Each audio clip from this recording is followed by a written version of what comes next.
Hello there, my Twilight souls. Tonight, we journey through a century of darkness seeking light, through the existence of the boy who heard every thought but his own heart, who believed himself damned until he discovered that salvation wears a human face and carries the scent of freesias and home.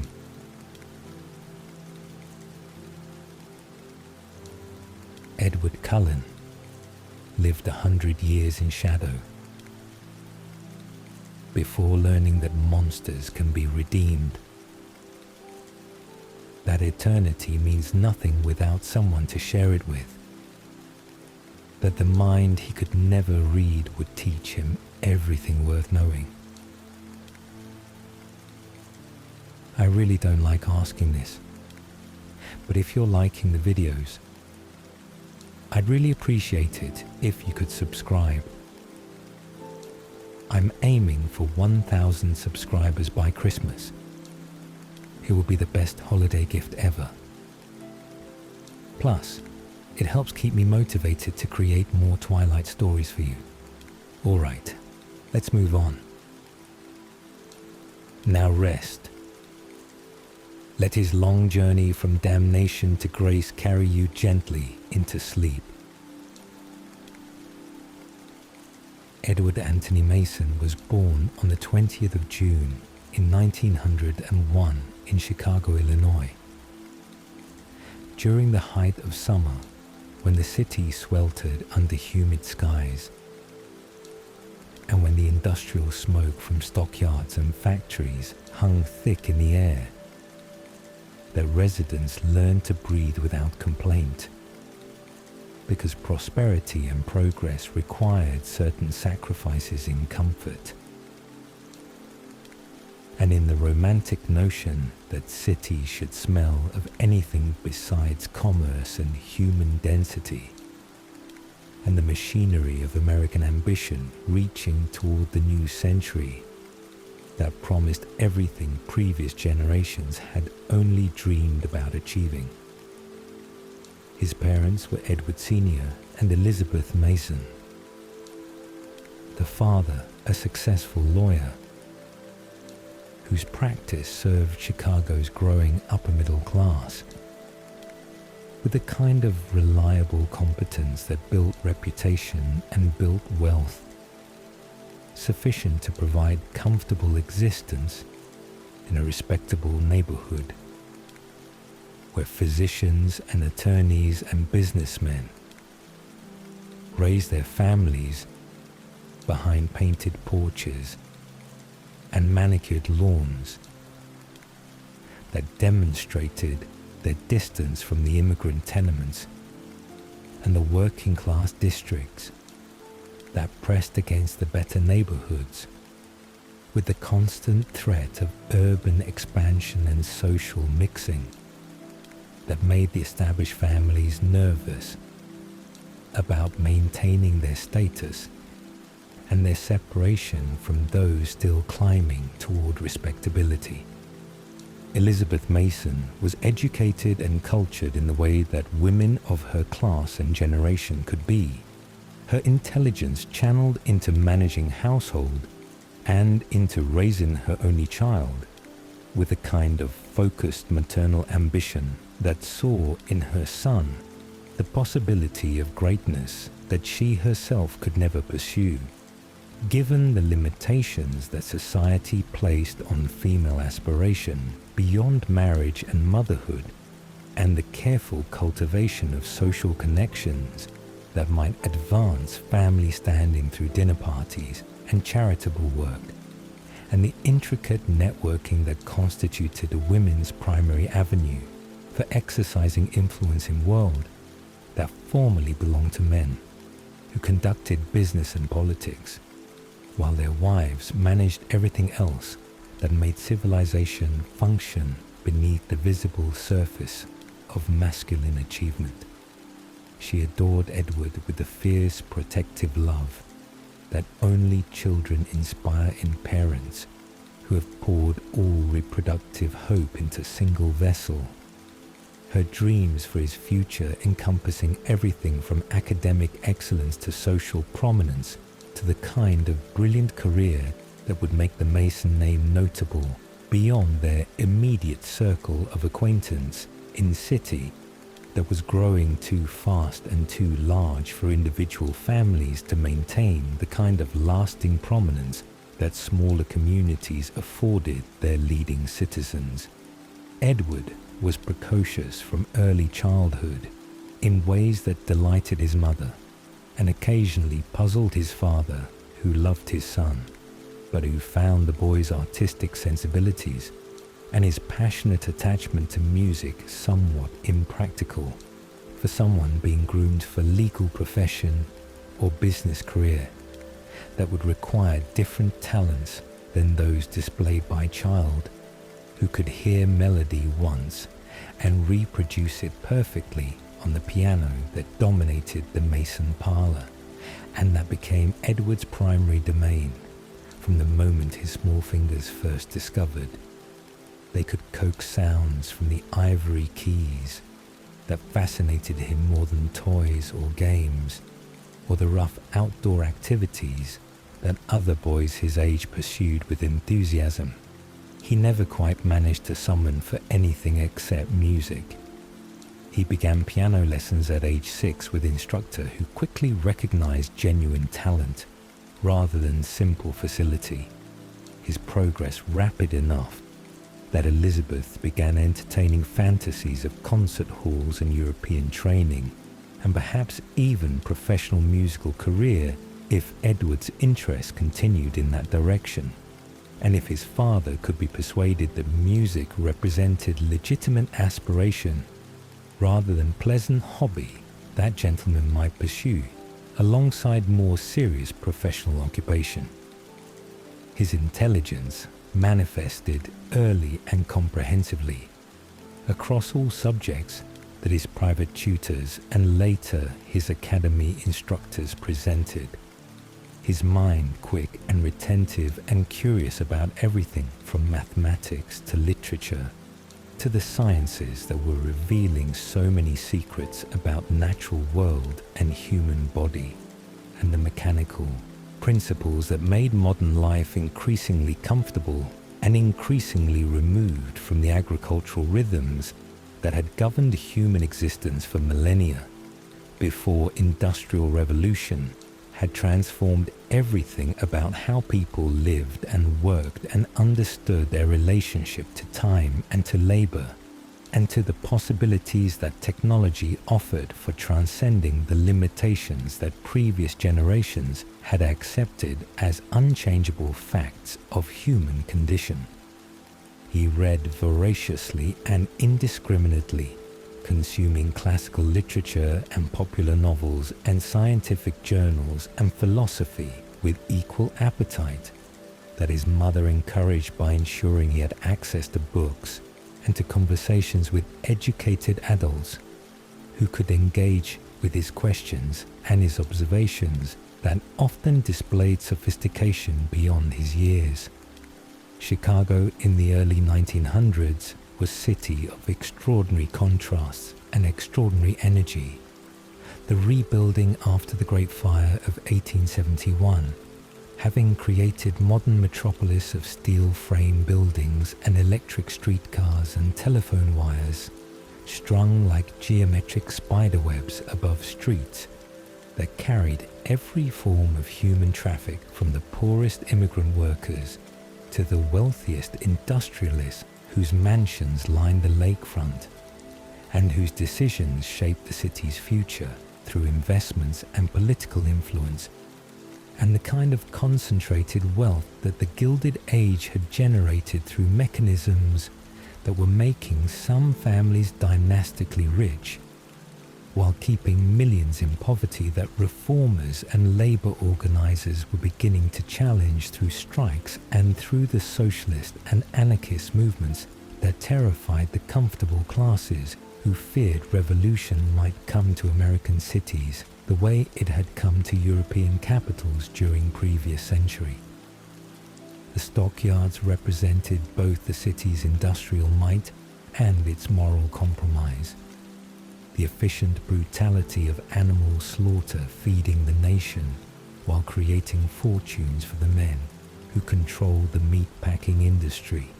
and creating misery for the workers who labored in conditions that would eventually inspire Upton Sinclair's expose and inspire the progressive reforms that attempted to inject humanity and safety standards into the capitalist machinery that prioritized profit over human welfare with consistency, that made radicals and made reformers from people who witnessed the costs of unregulated industrial growth. Edward's childhood unfolded in protected bubble of privilege that kept him insulated from the worst of urban poverty and urban violence. His exposure to the city's darker aspects, limited to what he glimpsed from carriage windows or read about in newspapers that his parents discussed over breakfast, while he absorbed information about strikes and about crime and about the political corruption that characterized Chicago's government. During the era when ward bosses and political machines controlled city administration through networks of patronage and through systematic vote buying, and through the casual acceptance that democracy in practice looked nothing like democracy in civics textbooks, but rather functioned through pragmatic exchange of favors and money and influence that kept power concentrated among those who understood how the system actually worked beneath its democratic pretensions. He was aware in abstract way that his comfort depended on his father's success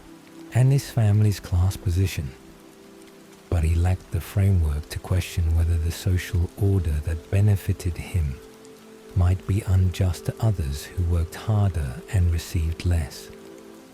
His moral education focused on individual virtue and personal integrity, rather than on the structural critiques that were emerging from the labor movement and from the intellectuals who were beginning to articulate systematic challenges to the assumptions that justified inequality and that portrayed poverty as personal failing rather than as inevitable product of economic system designed to concentrate wealth at the top while keeping the masses permanently struggling for subsistence that their labor produced, but that they never adequately shared in despite creating all the value that made the industrialist rich. Elizabeth Mason's hopes for her son encompassed not just professional success,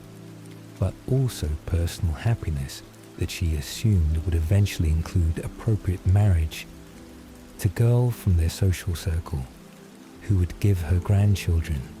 and who would help Edward build the kind of family life that represented ultimate achievement for their class and their generation, who measured success partly through career accomplishment, but primarily through the domestic arrangements that demonstrated respectability and demonstrated continuity across generations that would carry the family name forward into future that Elizabeth wanted to ensure would be prosperous and secure. She occasionally mentioned potential matches or pointed out the daughters of family friends who might in future years become suitable candidates for Edward's attention, her maternal planning extending decades ahead to imagine her son established in profession and established in family life that would mirror her own experience of marriage and motherhood that had defined her existence and that represented the highest form of female fulfillment, according to the values of her time and her community. The year 1918 arrived with America at war in Europe. The Great War that had been consuming the continent since 1914, finally drawing the United States into the conflict that President Wilson had initially promised to avoid, but that submarine warfare and strategic calculation and the momentum of events had made inevitable despite the isolationist impulses that had characterized American foreign policy since the founding, and that many citizens still believed should govern the nation's relationship to European conflicts that seemed distant and seemed irrelevant to American interests until they suddenly became impossible to ignore. Edward was 17 years old as the war dominated newspapers, and as young men enlisted or were drafted to fight in trenches that would kill millions and would traumatize a generation and would destroy the optimistic progressivism that had characterized the pre-war era's faith in human improvement and rational progress toward more enlightened civilization. His father discussed the war during dinner with the kind of analytical detachment that professional men brought to distant tragedies, his assessment focusing on strategic considerations and political implications rather than on the human cost that was becoming apparent through casualty lists and through the letters from the front that described conditions so horrific that civilians could barely comprehend what soldiers were experiencing in the mud and the gas, and the mechanical slaughter that modern weaponry made possible on scale that previous wars had never achieved. September of 1918 brought the Spanish influenza to Chicago with devastating force that overwhelmed hospitals and that killed with speed and with apparent randomness that made the pandemic terrifying in ways that the distant war could never quite achieve for civilians who remained safe at home while soldiers died overseas. The influenza was democratic in its lethality. Unlike most diseases that primarily killed the very young or the very old or the already weak, this virus seeming to particularly target healthy adults in their prime, whose strong immune systems paradoxically made them more vulnerable to the cytokine storms that turned their own defenses against them and that filled their lungs with fluid and that killed them within days or sometimes within hours of initial symptoms appearing. The city tried quarantines and tried public health measures that proved inadequate against the virus's rapid spread through population centers, where people lived in close quarters, and where the war effort had brought workers together in factories and had brought soldiers together in training camps where the disease spread like fire through dry grass, each infected person spreading the virus to multiple contacts before anyone recognized they were sick or before anyone could implement effective isolation protocols. Edward Sr. fell ill first in late September, his robust health and his 50 years of life offering no protection against the virus that attacked without regard for status or wealth, or the comfortable assumption that respectable families in respectable neighborhoods should be spared the kinds of tragedies that afflicted the poor in their crowded tenements, where disease always found easy purchase among the malnourished and the medically underserved. He declined rapidly from initial fever and cough to the respiratory distress and the hemorrhaging that characterized the worst cases. His death coming within 3 days of first symptoms and leaving Elizabeth and Edward shocked by the speed with which vigorous man could be reduced to corpse, that the overwhelmed undertakers barely had resources to handle given the volume of death that was transforming Chicago into city of mourning, where funeral bells rang constantly and where the living walked streets nervously watching for symptoms in themselves and in the people they passed. The loss devastated Elizabeth, not just emotionally, but practically. Her comfortable existence dependent on her husband's income and on his management of the household finances that women of her class were typically excluded from understanding or controlling.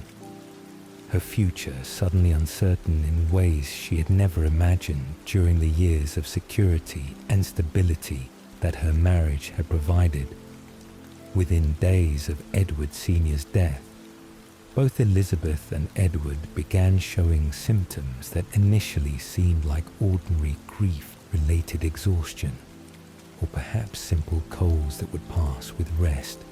and with the home remedies that Elizabeth had always relied upon for minor illnesses. But the fevers climbed too high, and the coughs became too severe, and the weakness became too profound for either of them to maintain the pretense that they were suffering from anything except the influenza that had killed Edward's father, and that was killing thousands across the city, as hospitals overflowed, and as physicians worked without rest trying to save patients that the virus killed faster than medicine could counter with any effective treatment. Elizabeth recognized what was happening to them, and recognized that they were both going to die. Her maternal instinct surviving even terminal illness and focusing all remaining energy on desperate plan to save her son, even if she herself could not be saved from the virus that was systematically destroying her body from the inside, while leaving her conscious enough to understand exactly what was happening, and to understand that she had perhaps days or perhaps only hours remaining before the respiratory failure would make breathing impossible and would end her life the same way it had ended her husband's life, the same way it was ending thousands of lives across Chicago and across the world. In pandemic that would ultimately kill more people than the war had killed through 4 years of industrial slaughter in European trenches, Chicago's hospitals were overwhelmed beyond capacity with influenza patients crowding every available space and spilling into corridors and into hastily erected tent facilities where nurses and physicians worked with insufficient supplies and insufficient rest and insufficient hope of actually saving more than small fraction of the patients who arrived in increasingly desperate condition as the virus progressed from infection to critical illness with speed that made intervention difficult, even when intervention was possible. Dr. Carlisle Cullen was working night shift at the hospital where Elizabeth and Edward had been brought when their conditions deteriorated beyond what home care could manage. His presence in Chicago, part of the perpetual wandering that characterized his existence as vampire who worked as physician wherever human need was greatest and wherever he could serve without remaining long enough for anyone to notice that he never aged and never ate and never appeared to be vulnerable to the diseases that surrounded him constantly in his medical work. He had been transformed in 1663 by a vampire who had intended him as meal, but who had been interrupted mid-feeding and who had fled, leaving Carlisle writhing in transformation that he survived alone and confused until he emerged as vampire who discovered to his horror what he had become and what his nature now demanded he do to survive. Carlisle's response to his transformation had been unique in vampire history. The typically featured newly created vampires who embraced their predatory nature without significant moral struggle, or who struggled briefly before succumbing to the overwhelming thirst that made killing humans feel natural and feel justified by the vampire perspective that humans were prey, and that predators owed nothing to prey except the mercy of quick death. He had attempted suicide repeatedly during his early vampire years, his religious upbringing and his moral convictions making him unwilling to kill humans to sustain his own existence that seemed cursed and seemed abominable according to the Christian theology he had been raised to believe and to defend. his discovery that animal blood could sustain vampire existence even if it provided inferior nourishment compared to human blood had saved him from despair and had allowed him to continue existing without compromising his conviction that humans possess souls and possessed rights that superseded his own hunger, regardless of how intense that hunger became or how strong the temptation to simply accept his nature and to feed as other vampires fed without the moral anguishes that characterized his every day of choosing animal blood over human blood. He had spent centuries studying medicine and studying science, his immortality allowing him to accumulate knowledge and to accumulate skills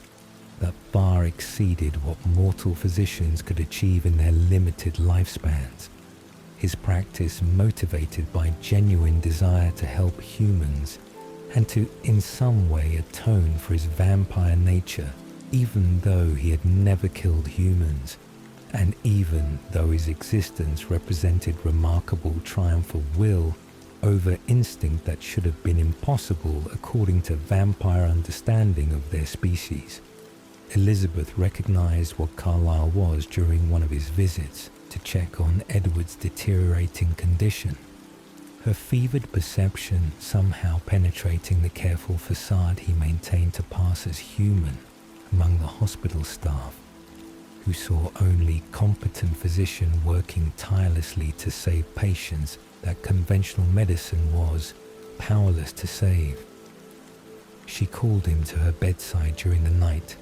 when Edward was unconscious with fever, and when she knew that both of them were dying and that conventional medicine offered no hope, and that her only chance to save her son lay in the supernatural creature who was masquerading as doctor, and who might have the power to save Edward, even if saving him meant transforming him into something no longer human. Her request was desperate and direct, in the way that dying mothers can be when their children's lives hang in balance and when supernatural intervention seems preferable to certain death, regardless of what that intervention might cost or might require. She looked at Carlyle with eyes that saw past his humanity to what he truly was, and she whispered the words that would change Edward's existence forever, her voice barely audible above the sounds of other dying patients in the overcrowded ward, but perfectly clear in its meaning and in its plea that bypassed any pretense or any denial that Carlyle might have attempted about his true nature. "Save him," she said, her hand gripping Carlyle's with surprising strength for someone so close to death. "Do whatever it takes. He's my only son. Promise me you'll save him." Carlyle understood exactly what she was asking and exactly what she knew about what he was. Her recognition somehow complete despite the fever and despite the delirium that affected most influenza patients in their final hours. He had never transformed another vampire during his 255 years of existence. His solitary existence, partly choice and partly consequence of his belief that creating another vampire meant condemning someone to the same cursed existence he endured, and meant taking responsibility for another being's eternal suffering in immortal form that precluded normal human life and normal human death. But Elizabeth's plea and Edward's imminent death, and perhaps his own loneliness after centuries of existing without companion, who shared his values and his commitment to preserving human life despite vampire nature, combined to make him consider what he had always refused to consider before this moment in this overcrowded hospital ward, where death was routine, and where one more death would be noticed by no one except the mother who was herself dying, and who would never know whether he honored her request or whether her son died like thousands of others whose mothers could not call upon supernatural intervention to save them. Edward's last human memories were fragmentary and fevered, his consciousness fading in and out as the virus attacked his respiratory system and attacked his brain through the high fever that created hallucinations and created confusion about what was real and what was fever dream, and whether his mother was truly dying or whether that was nightmare. His unconscious mind created from his worst fears. He remembered his father's death with crystal clarity despite the fever, remembered his mother's face as she held his hand and told him everything would be fine, even though he could hear in her voice that she was lying, and that nothing would be fine, and that they were both going to die the same way his father had died. He remembered the hospital sounds and the hospital smells, and the sense of drowning as his lungs filled with fluid, and as breathing became harder, and as his body shut down system by system the way the virus had been designed by evolution or by chance to kill with maximum efficiency. He remembered pain and remembered fear and remembered resignation that death was coming and that he was 17 years old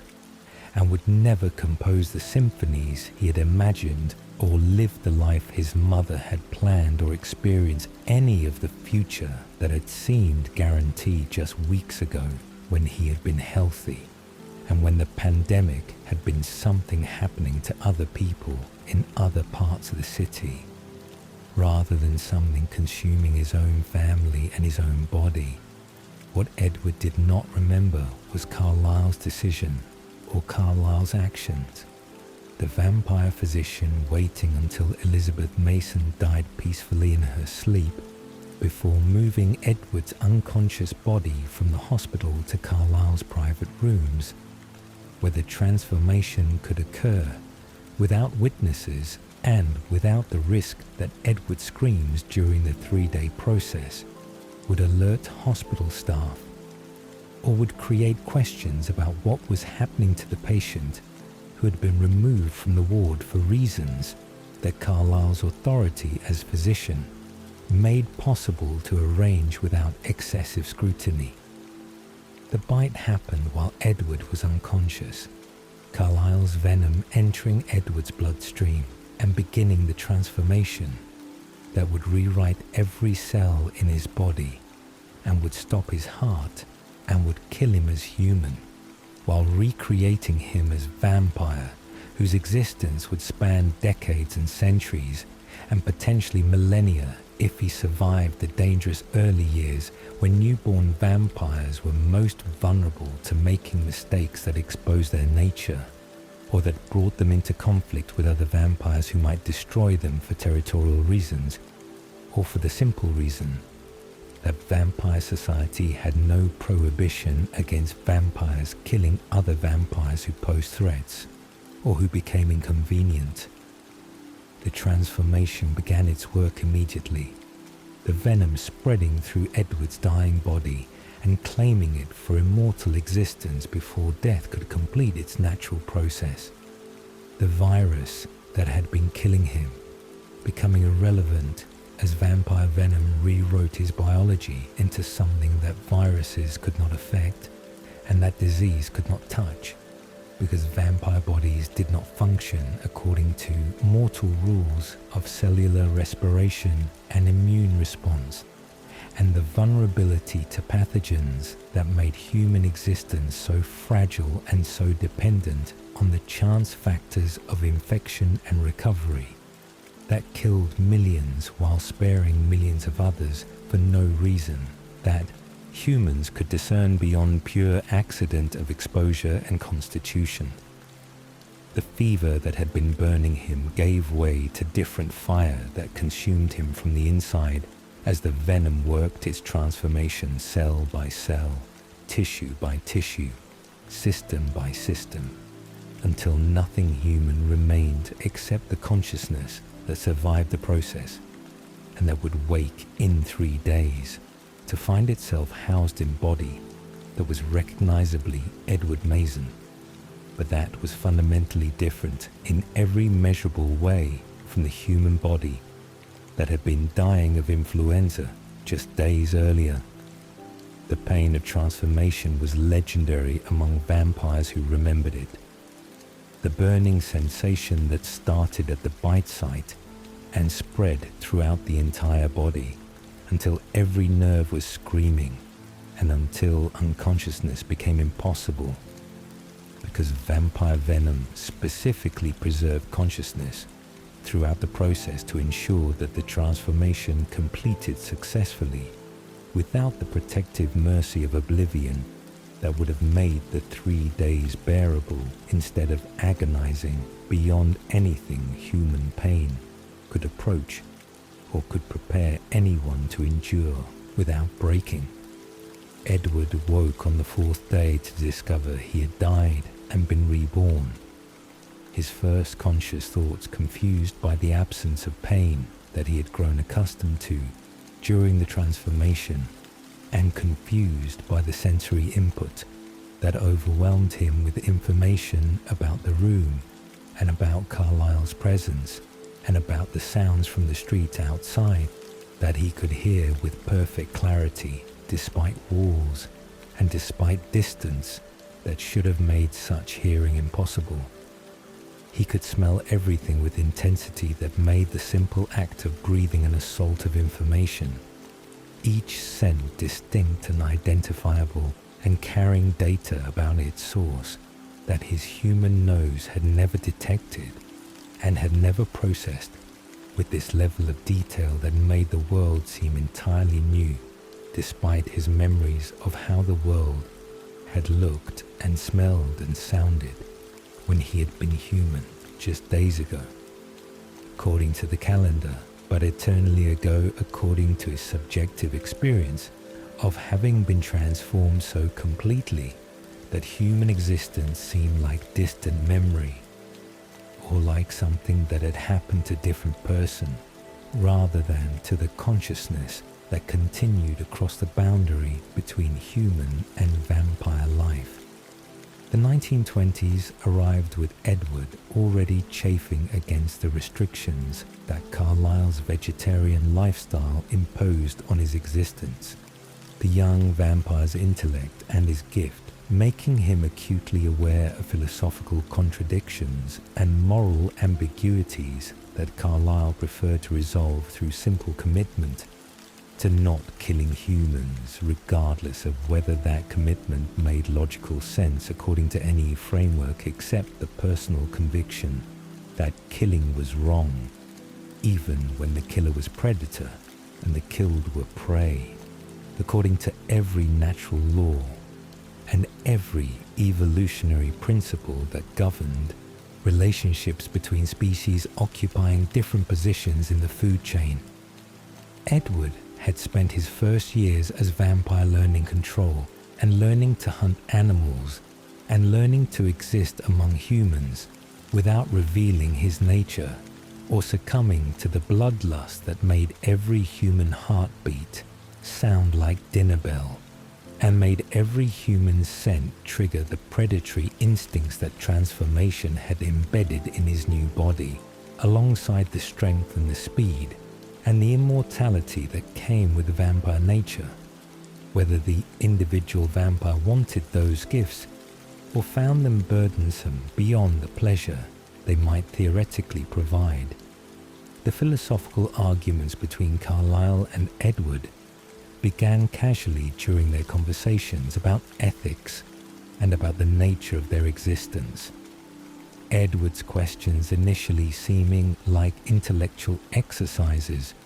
rather than genuine challenges to the lifestyle that Carlyle had maintained for over 250 years without deviation and without the kind of moral wavering that Edward was beginning to articulate through his increasingly pointed questions about why vampires should deny their fundamental nature when that nature clearly indicated they were meant to hunt humans the same way lions hunted zebras without guilt, and without the expectation that predators should somehow transcend their biological programming to accommodate the preferences of prey, who would kill and eat other animals without similar moral anguish.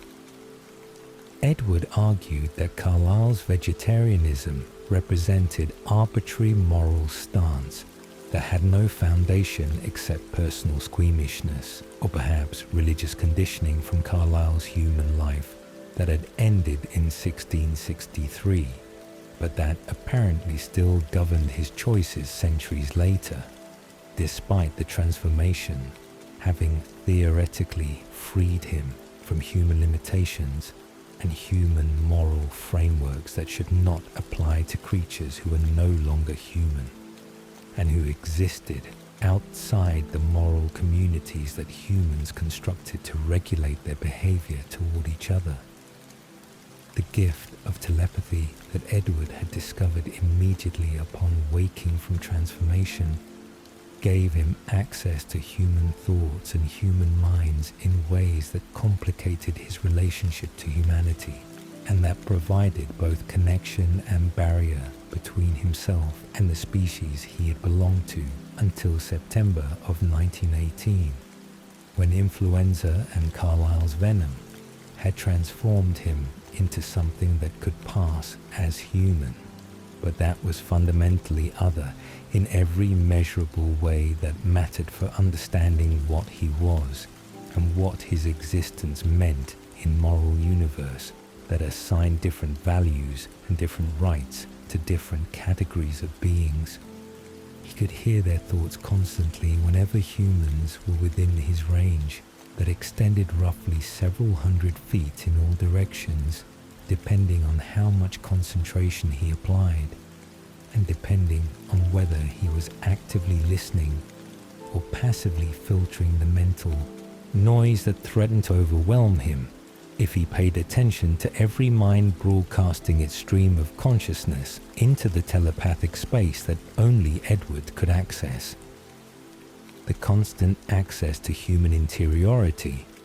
gave him understanding of human psychology and human motivation that exceeded what even the most empathetic human could achieve through observation and conversation. His knowledge of what people actually thought versus what they said or what they displayed through behavior, creating cynicism about human virtue and creating doubt about whether humans deserved the moral consideration that Carlyle insisted upon extending to them,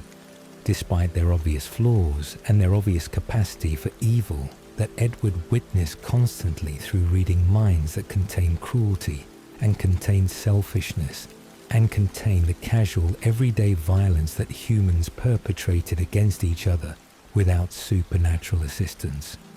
Edward's rationalization for leaving Carlyle and for abandoning the vegetarian lifestyle emerged from this cynicism and from this exposure to human darkness that telepathy revealed in its unfiltered reality without the social performances and the moral pretenses that humans maintained in their external behaviors while thinking thoughts that contradicted everything they claimed to believe or claimed to value in their public declarations. He reasoned that if he was going to kill humans, and his nature suggested that killing humans was what vampires were designed to do, regardless of Carlyle's eccentric refusal to accept that design, then he should at least kill humans who deserve death according to human moral standards themselves, targeting murderers and rapists and abusers whose own actions had forfeited their right to the protection that Edward might otherwise extend to innocent humans who were simply unlucky enough to cross paths with hungry vampire. The logic seemed impeccable to Edward's 19-year-old mind that still thought in terms of justice and deserving, and the possibility that evil could be cleanly separated from good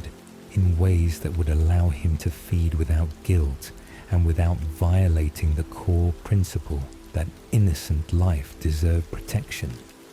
even if guilty life could be legitimately taken by someone with the power and the wisdom to distinguish between the two categories. 1927 marked Edward's departure from Carlisle, the separation painful for both of them, but necessary from Edward's perspective if he was going to explore what vampire existence meant when lived according to vampire nature, rather than according to the human moral framework that Carlyle insisted on maintaining, despite centuries of evidence that vampires were not human and should not be bound by human rules that made no sense for predatory species whose survival depended on killing and whose very existence challenged the human-centered ethical systems that assumed humans occupied privileged position in moral universe deserving of protections that other species did not receive. Carlyle did not try to stop him or to force him to stay, his philosophy extending to respecting free will and respecting Edward's need to make his own choices, even when those choices would lead to actions that Carlyle himself would never take and would never approve of, but that he recognized were Edward's right to pursue as autonomous being responsible for his own moral development and his own eventual understanding of what kind of existence he wanted to lead across the centuries of immortality that stretched ahead into future that neither of them could fully imagine or fully plan for, given the uncertainties and the changes that time inevitably brought. The decade that followed Carlyle's departure was Edward's education in the reality of human evil and in the complexity of moral judgment that seemed straightforward in theory, but that became muddled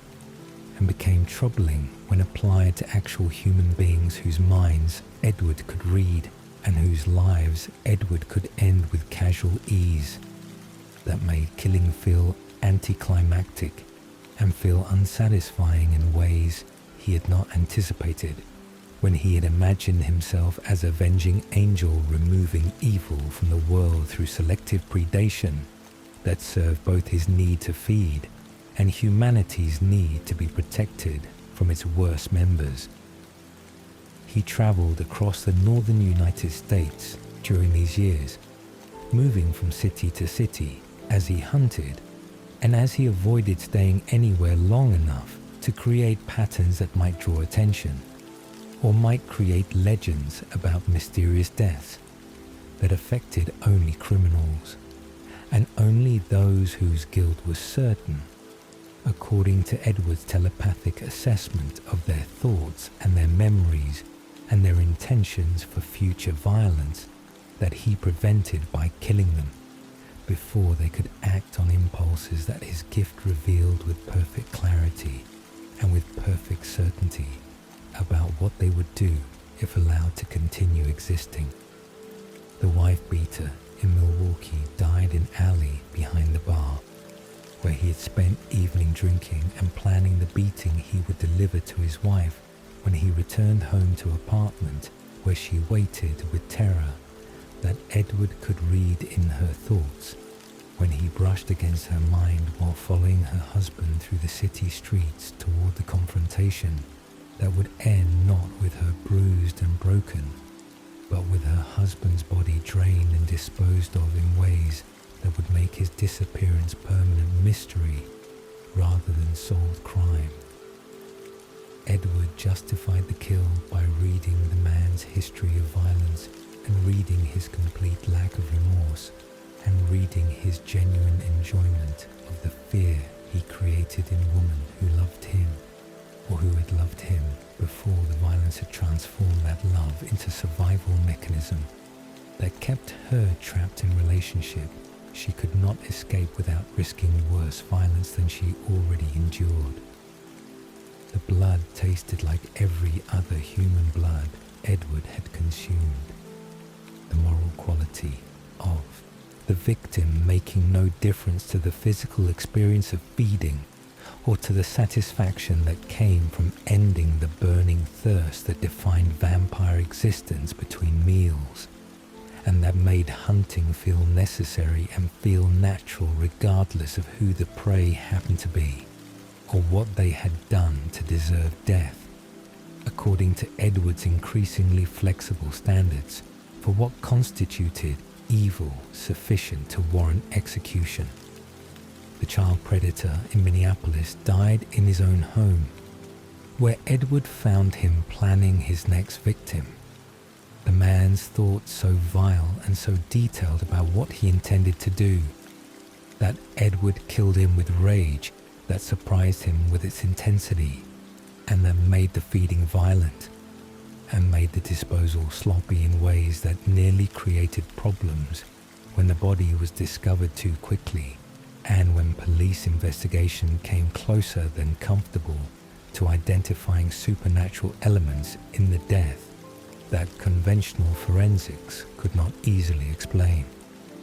Edward learned from that mistake to control his emotions during the hunt and during the kill, his discipline improving as he recognized that righteous anger made him careless and made him vulnerable to exposure that would endanger not just himself, but potentially other vampires if his actions drew enough attention to make humans start believing that monsters were real and were operating among them with impunity that law enforcement could not challenge or could not even detect using normal investigative methods. The corrupt businessman in Detroit died after Edward spent weeks reading his mind and cataloguing his crimes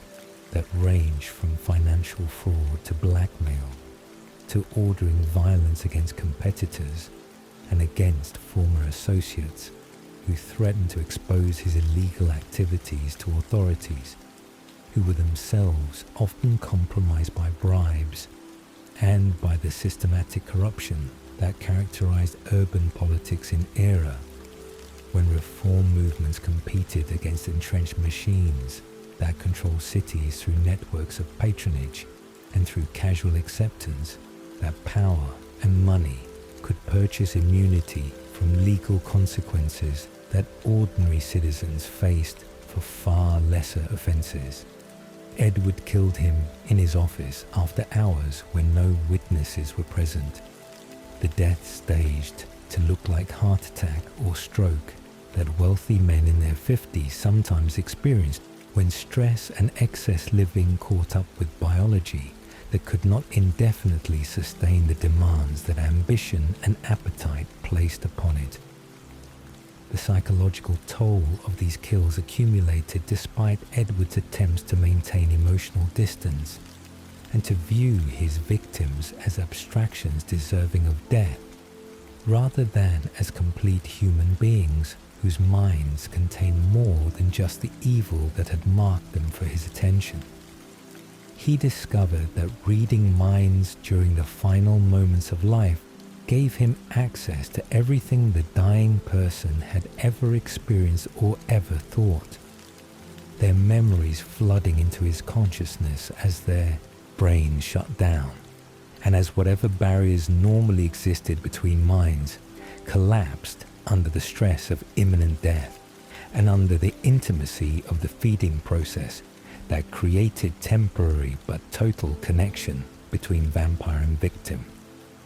He saw their childhoods and saw their loves and saw their moments of kindness and saw their ordinary humanity that existed alongside the evil that had brought them to Edward's attention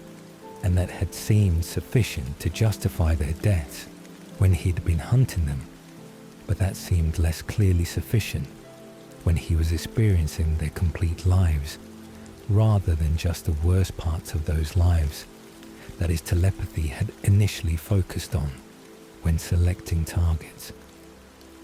The wife-beater had loved his mother and had cried at her funeral, and had helped elderly neighbor with groceries when he was young, and still believed he would be good man, who would make his mother proud. if she could see him from whatever afterlife his Catholic childhood had taught him to believe in, before disillusionment and alcohol and rage had transformed him into the violent man Edward had killed. The child predator had been abused himself as child and had struggled against urges he recognized as wrong, and had sought help that inadequate mental health systems of the era could not provide, and had ultimately succumbed to compulsions that psychiatry barely understood, and certainly could not treat with any effectiveness that would have prevented the crimes he committed and planned to commit before Edward ended his existence. The businessman had built his first company legitimately through hard work and through genuine innovation before discovering that corruption was easier and more profitable than honest competition, and before the compromises and the rationalizations had transformed him from entrepreneur into criminal who justified his actions through appeal to social Darwinism and through observation that everyone else was equally corrupt. So his crimes were simply participation in a system that rewarded those smart enough and ruthless enough to exploit its weaknesses. The realization grew gradually across the years that even evil humans contained complexity and contained humanity that made them more than simple categories of guilty versus innocent. That the minds he read before killing revealed people who had made choices and had been shaped by circumstances and had struggled with varying degrees of success against influences and against internal drives that sometimes overwhelmed whatever better impulses they possessed, alongside the darker impulses that Edward used to justify treating them as legitimate prey, rather than as beings deserving of the same consideration he had given to innocent humans whose thoughts revealed ordinary selfishness and ordinary cruelty, but not the extreme behaviors that mark someone as deserving of death. According to Edward's arbitrary standards that he recognized were arbitrary, even as he continued applying them, because the alternative was either killing indiscriminately or returning to Carlyle's vegetarian lifestyle that he was not yet ready to accept as necessary or as morally superior to his current compromised position. The corruption of his gift troubled him more than the killing itself troubled him. His recognition that he was using telepathy to justify actions he wanted to take anyway, rather than using it as an objective tool for identifying evil that deserved punishment, making him question whether his entire rationalization was sophisticated self-deception that allowed him to feed on humans while maintaining illusion that he was different from vampires who killed without discrimination and without moral anguish about their predatory nature. He was judge and jury and executioner with no appeals process and no external verification of his judgments, his telepathy giving him certainty about thoughts and memories, but not giving him authority to decide that his interpretation of those thoughts and memories constituted sufficient grounds for death penalty that he imposed through his own power, rather than through any legitimate legal or moral framework that other rational beings might agree, constituted justice rather than vigilantism dressed in philosophical justification. The growing emptiness surprised him with its intensity, his expectation having been that feeding on humans would feel more natural and would feel more satisfying than the animal blood that Carlyle consumed with resignation and with the constant low-level hunger that vegetarian vampires learn to tolerate as price of their moral stance. But human blood provided no existential satisfaction beyond the physical pleasure of feeding and the temporary cessation of thirst, his kills leaving him feeling hollow rather than righteous, and leaving him with accumulated weight of human memories and human lives that crowded his consciousness and made his own identity feel diluted or contaminated by constant exposure to other minds and other experiences that he could not purge or forget, because vampire memory was perfect and permanent in ways that made every kill permanent psychological burden that he would carry forever, regardless of whether the kill was justified, or whether it represented a mistake, or whether the moral framework that had led him to kill ultimately proved inadequate or wrong. 1931 brought him back to Carlisle after approximately 4 years of rebellion and approximately 100 human deaths that Edward could count precisely and could remember individually in ways that made the statistical summary feel inadequate to capture the psychological reality of having ended that many lives and having absorbed that many final moments and that many complete mental histories into his own consciousness that contained multitudes now beyond just his own memories and his own experiences. Return happened without dramatic confrontation or without explicit admission of failure. Edward, simply arriving at whatever city Carlisle was currently residing in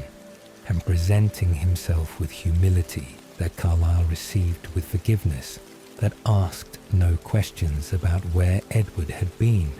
or what Edward had done during their separation. The older vampire's wisdom extending to understanding that judgment and recrimination would serve no purpose beyond satisfying desire for moral superiority that Carlisle had never displayed in all their interactions, and that his philosophy explicitly rejected in favor of compassion and in favor of respecting individual journeys toward whatever understanding each person needed to develop about how to live with vampire nature without becoming monster or without succumbing to despair that eternal existence might inspire in those who thought too carefully about what immortality meant. The renewed commitment to vegetarian lifestyle was genuine and was lasting. Edward's experience with human blood having taught him that Carlisle's way was wisdom rather than weakness, and that vampire nature could be transcended, or at least managed through will and through commitment to values, that existence as predator did not automatically erase despite the instincts and despite the constant temptation that human blood represented whenever Edward was near humans whose sense triggered automatic physiological responses that decades of discipline would eventually teach him to override, or at least to control sufficiently that he could function in human society without constant risk of losing control and killing someone whose only crime was smelling appealing to vampire, whose thirst happened to be strong in that moment. The permanent guilt about the approximately 100 deaths he had caused became part of his character and became part of his self-conception as damned soul, who had chosen damnation through his own actions, rather than having damnation imposed upon him by transformation he had not chosen or had not been conscious to consent to, when Carlisle had saved him from influenza by condemning him to immortal existence as vampire. 1933 brought Esme into Edward's existence when Carlisle transformed the woman who had attempted suicide by jumping off a cliff after losing her infant son to lung infection. Her grief so complete and so devastating that death seemed preferable to continuing existence in a world that had taken everything she loved and had left her with nothing except memories of the baby she had carried and had loved and had lost to the random cruelty of disease that killed children with the same indifference that Spanish influenza had killed Edward's parents and had nearly killed Edward himself before before Carlyle's intervention had saved him through transformation that Esme now underwent for different reasons, but with similar result of death preventing death and vampire existence replacing human mortality, with immortal alternative that came with its own costs and its own challenges that neither Carlyle nor Edward could fully explain to someone in the midst of transformation agony that consumed her consciousness for 3 days before she woke to discover she had been saved and damned simultaneously through the same bite that stopped her heart and restarted her existence. Edward gained mother figure for the first time since Elizabeth Mason had died in 1918. Esme's gentle nature and her capacity for love, surviving transformation, and emerging in vampire form as the same maternal warmth and the same nurturing instinct that had made her devoted mother during the brief time she had been allowed to parent before tragedy had stolen that role and had driven her to the desperation that ended with Carlyle finding her broken body and choosing to save her the way he had saved Edward 15 years earlier, when similar desperation and similar recognition of imminent death had prompted similar intervention that placed compassion above the vampire convention that strangers should be allowed to die rather than being transformed without consent or without relationship that might justify the imposition of eternal existence. The immediate connection between Edward and Esme surprised him with its intensity, his telepathy giving him access to her thoughts and showing him the depth of her grief and the depth of her capacity for caring that extended beyond her lost child to encompass the vampire family she found herself part of upon waking from transformation to discover Carlyle and Edward waiting to help her understand what she had become and what her existence would mean going forward into centuries that stretched ahead with no endpoint and no natural conclusion except the violent deaths that vampires could inflict upon each other through dismemberment and fire. She thought of Edward as son almost immediately, despite his being vampire longer than she had been vampire, and despite the obvious fact that their relationship was adoptive fiction rather than biological reality. Her need to nurture and her need to love finding outlet in the family structure that Carlyle was building, and that Edward represented the beginning of before Esme's arrival, made them 3 instead of 2, and made their existence feel more like family and less like simply 2 vampires sharing space and sharing philosophy about how to exist without killing humans in a world that made killing humans remarkably easy and made restraining that impulse remarkably difficult for vampires whose entire physical design seemed optimized for hunting and for consuming human blood. That animal blood could never adequately replace, despite Carlyle's centuries of proving that survival on animal blood was possible, even if it was perpetually unsatisfying. Edward appreciated her gentleness and appreciated the maternal attention that he had missed since his human mother's death. The grief that Elizabeth Mason's loss had created finding partial healing in Esme's presence and in her obvious affection that made no demands and that asked nothing except that he accept her love, the way children accept parental love without question and without the need to reciprocate equally, because parental love by its nature flows downward generationally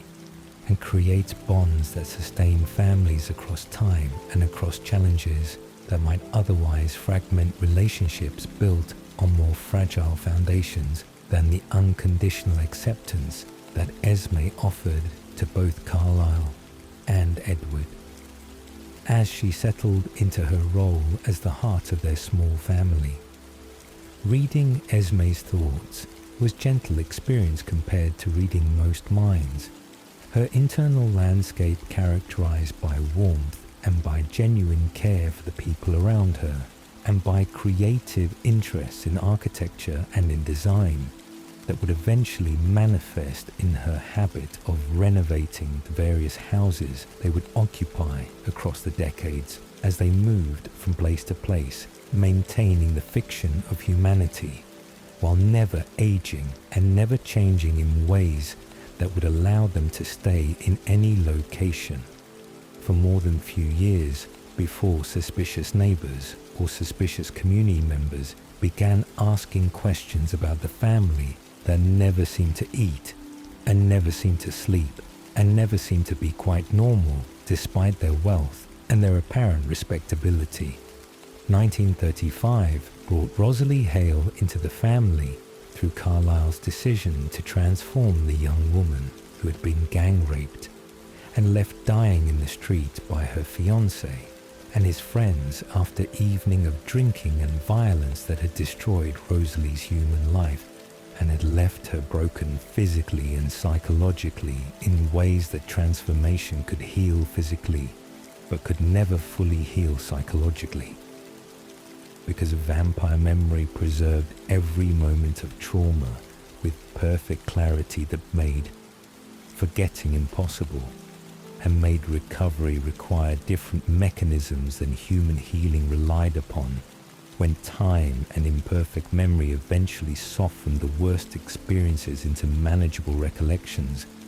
rather than constantly fresh wounds that vampire consciousness experienced with the same intensity decades or centuries later as they had experienced in the original moment of trauma. Carlyle had hoped that Edward and Rosalie might form romantic attachment. His vision of vampire family, including couples, and including the possibility that Edward's eternal solitude might end through connection with beautiful vampire woman, whose transformation had preserved her at peak of physical perfection, and whose intelligence and whose strength would make her formidable companion and formidable mate. If Edward could see past his own isolation and his own conviction that he was too damaged or too guilty to deserve happiness or to deserve partnership with someone as remarkable as Rosalie appeared to be, when judged solely by external appearance and by the obvious gifts of beauty and grace that transformation had enhanced rather than diminished.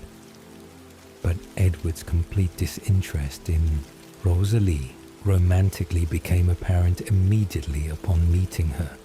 his telepathy giving him access to her thoughts and revealing the vanity and the bitterness and the obsessive focus on her lost humanity that dominated her internal landscape and that made her beautiful exterior seem like an attractive package containing contents that Edward found fundamentally incompatible with his own personality and his own values and his own understanding of what mattered in existence that would span centuries and that required more substance than physical beauty and more depth than resentment about transformation, that had saved her life even if it hadn't saved her humanity, or her ability to have the children she had dreamed of bearing during human life when motherhood had seemed like inevitable future, rather than like impossible dream that vampire nature had stolen from her along with her mortality. He could read her constant awareness of her own appearance and her constant mental cataloguing of how others perceived her beauty, and her constant anger at having been transformed without consent and without the choice that Edward himself had not been given, but that he had stopped resenting once he understood that Carlyle had acted from compassion and had acted to honor Edward's mother's dying wish, even if the result was existence that came with burdens and came with eternal struggle against vampire nature that made every day among humans feel like test of control and test of commitment to values that instinct constantly challenged. Their relationship settled into sibling dynamic rather than romantic dynamic, despite Carlisle's hopes and despite Rosalie's initial interest in Edward, that withered quickly when she recognized his complete lack of reciprocal attraction, and when she understood, through various small rejections and various polite distances, that he would never want her the way she'd expected him to want her, based on her human experience of being universally desired by men who saw her beauty and who pursued her attention with the predictable male interest that her appearance had always generated before the violence that had ended her human life, and that had paradoxically preserved her beauty eternally through transformation, that she simultaneously appreciated for saving her from death and resented for condemning her to immortal existence as predator, whose nature contradicted everything she had been taught about femininity and about the gentle domestic future she had imagined before her fiancé's betrayal, had revealed that beauty offered no protection against male violence and offered no guarantee of the happiness she had assumed would follow naturally from her advantages of appearance and social position. The mutual respect developed slowly alongside the recognition of fundamental incompatibility. Edward appreciating Rosalie's fierce loyalty to family and appreciating her strength even while finding her thoughts shallow and finding her inability to let go of humanity tiresome in ways that he tried to keep hidden from his telepathic assessment, but that she undoubtedly sensed through his behavior and through his careful maintenance of emotional distance that preserved family harmony while establishing clear boundaries about what their relationship would and would not become across the decades and centuries of coexistence, that their shared commitment to Carlisle and Esme would require, regardless of their personal feelings about each other or about the forced intimacy that family structure imposed upon vampires who might otherwise have avoided prolonged contact. The tension of Rosalie wanting Edward to want her, while Edward remained completely unmoved by her beauty-created undercurrent of resentment that would persist throughout their relationship. Her pride wounded by his rejection in ways that her pride had never been wounded during human life, when male attention had been constant and when her beauty had been currency that bought her social position and bought her engagement to wealthy man, whose violence had destroyed her before Carlisle's intervention, had given her immortal existence that preserved the beauty but stripped it of the power she had wielded, when that beauty had been rare and temporary rather than eternal and shared by all vampires who emerged from transformation with enhanced physical perfection that made individual beauty less distinctive and less valuable in vampire society where everyone was beautiful and where beauty alone could not create the kind of attention and admiration that Rosalie craved as validation of her worth and as compensation for everything transformation had stolen from her. Edward's indifference cut deeper than active dislike would have cut, because indifference suggested that even her extraordinary beauty was insufficient to capture his interest or to make him see her as potential mate, rather than as simply another family member whose presence he tolerated out of respect for Carlisle and Esme, rather than out of any genuine desire to spend eternity in her company. 1940 brought Emmett McCarty into the family through Rosalie's desperate appeal to Carlisle, after she found the young man being mauled by a bear in the mountains of Tennessee, where she had been hunting alone, and where chance encounter with dying human had triggered response in Rosalie that surprised her with its intensity and with its complete departure from her usual detachment from human suffering that she observed constantly, but that she had never felt compelled to prevent or to address through intervention that would require involving herself in human affairs beyond the feeding that sustained her existence,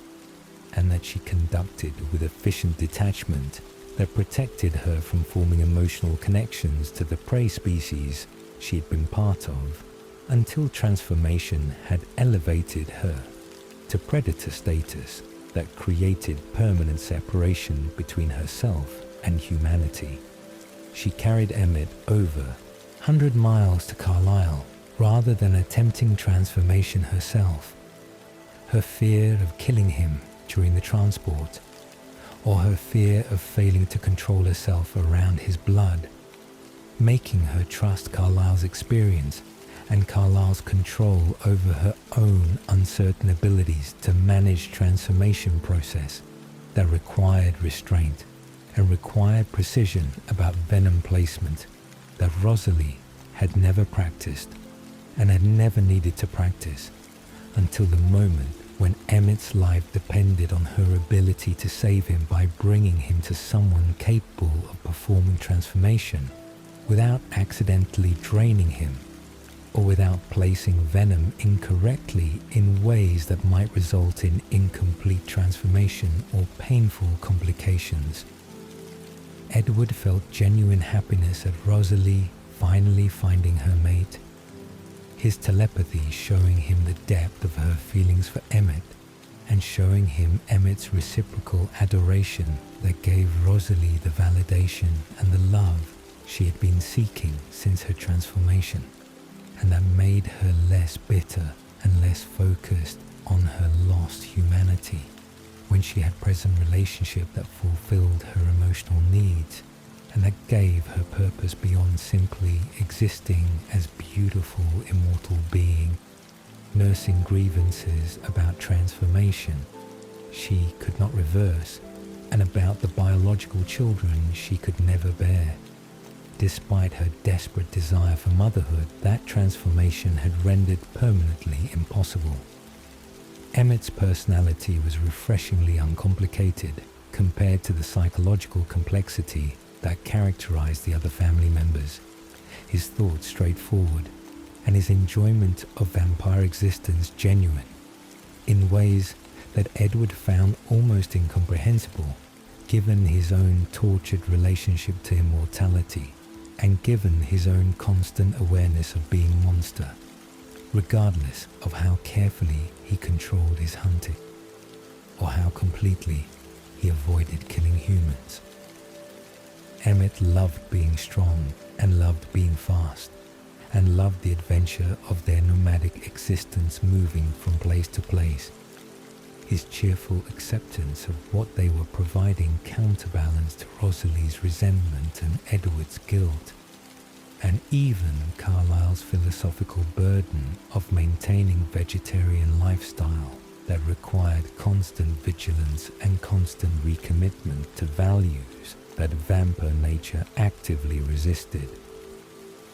The family dynamic shifted to accommodate two couples, with Edward remaining the solitary figure whose lack of romantic attachment made him odd one out in family structure that now consisted of parental couple in Carlisle and Esme, and sibling couple in Rosalie and Emmett, with Edward occupying ambiguous position as oldest vampire son, who had no mate and who showed no interest in seeking mate despite decades of existence and despite opportunities that vampire society occasionally presented. When covens met and when available, vampire women made clear their interest in connecting with eligible male vampire whose gifts and whose lineage through Carlisle made him desirable prospect for alliance or for romantic partnership that might last centuries or might prove temporary depending on compatibility and depending on whether the individuals involved could tolerate prolonged intimacy with someone whose thoughts and whose habits became oppressively familiar across decades of unchanging routine. Edward's telepathy made romantic relationships seem impossible, or at least highly unlikely. His complete access to potential partners' thoughts, eliminating mystery and eliminating the pleasant uncertainty that made human courtship interesting and made human relationships develop through gradual revelation of personality and character, rather than through immediate total knowledge of everything the person thought and felt and remembered about their entire existence. 1950 brought Alice Brandon and Jasper Whitlock to the family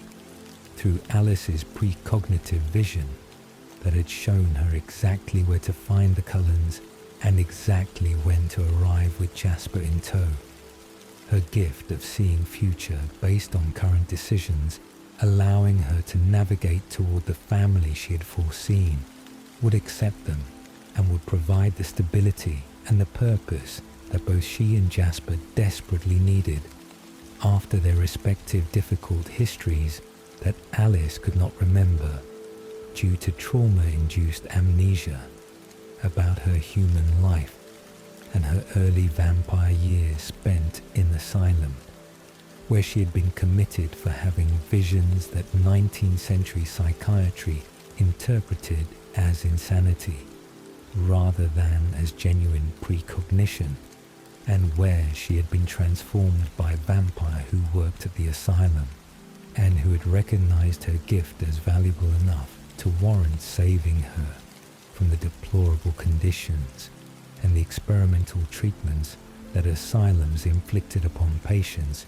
during era when mental illness was barely understood and was treated with methods that range from ineffective to actively harmful.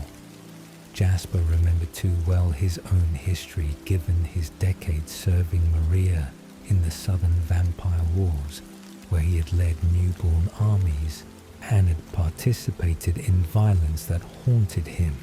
and that contradicted his empathic gift that made him feel the emotions and feel the suffering of everyone he killed during the wars that had consumed his existence from transformation until his eventual escape with Alice, whose visions had shown her that salvation lay north with golden-eyed vampires who lived differently than the vampires Jasper had known throughout his violent education in vampire nature. Edward discovered in Alice and Jasper something he had not had since Carlisle.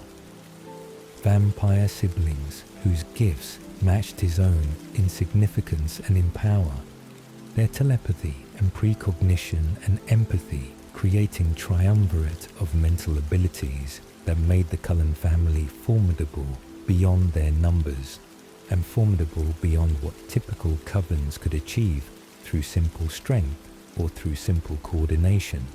without the enhanced capabilities that significant gifts provided. Alice fascinated Edward with her cheerful acceptance of vampire existence and with her complete lack of regret about transformation she could not remember. Her amnesia about her human past freeing her from the kind of nostalgia and resentment that characterized Rosalie's relationship to her lost humanity, and that Edward himself still felt occasionally when he thought about his mother or thought about the human experiences he would never have because transformation had frozen him at 17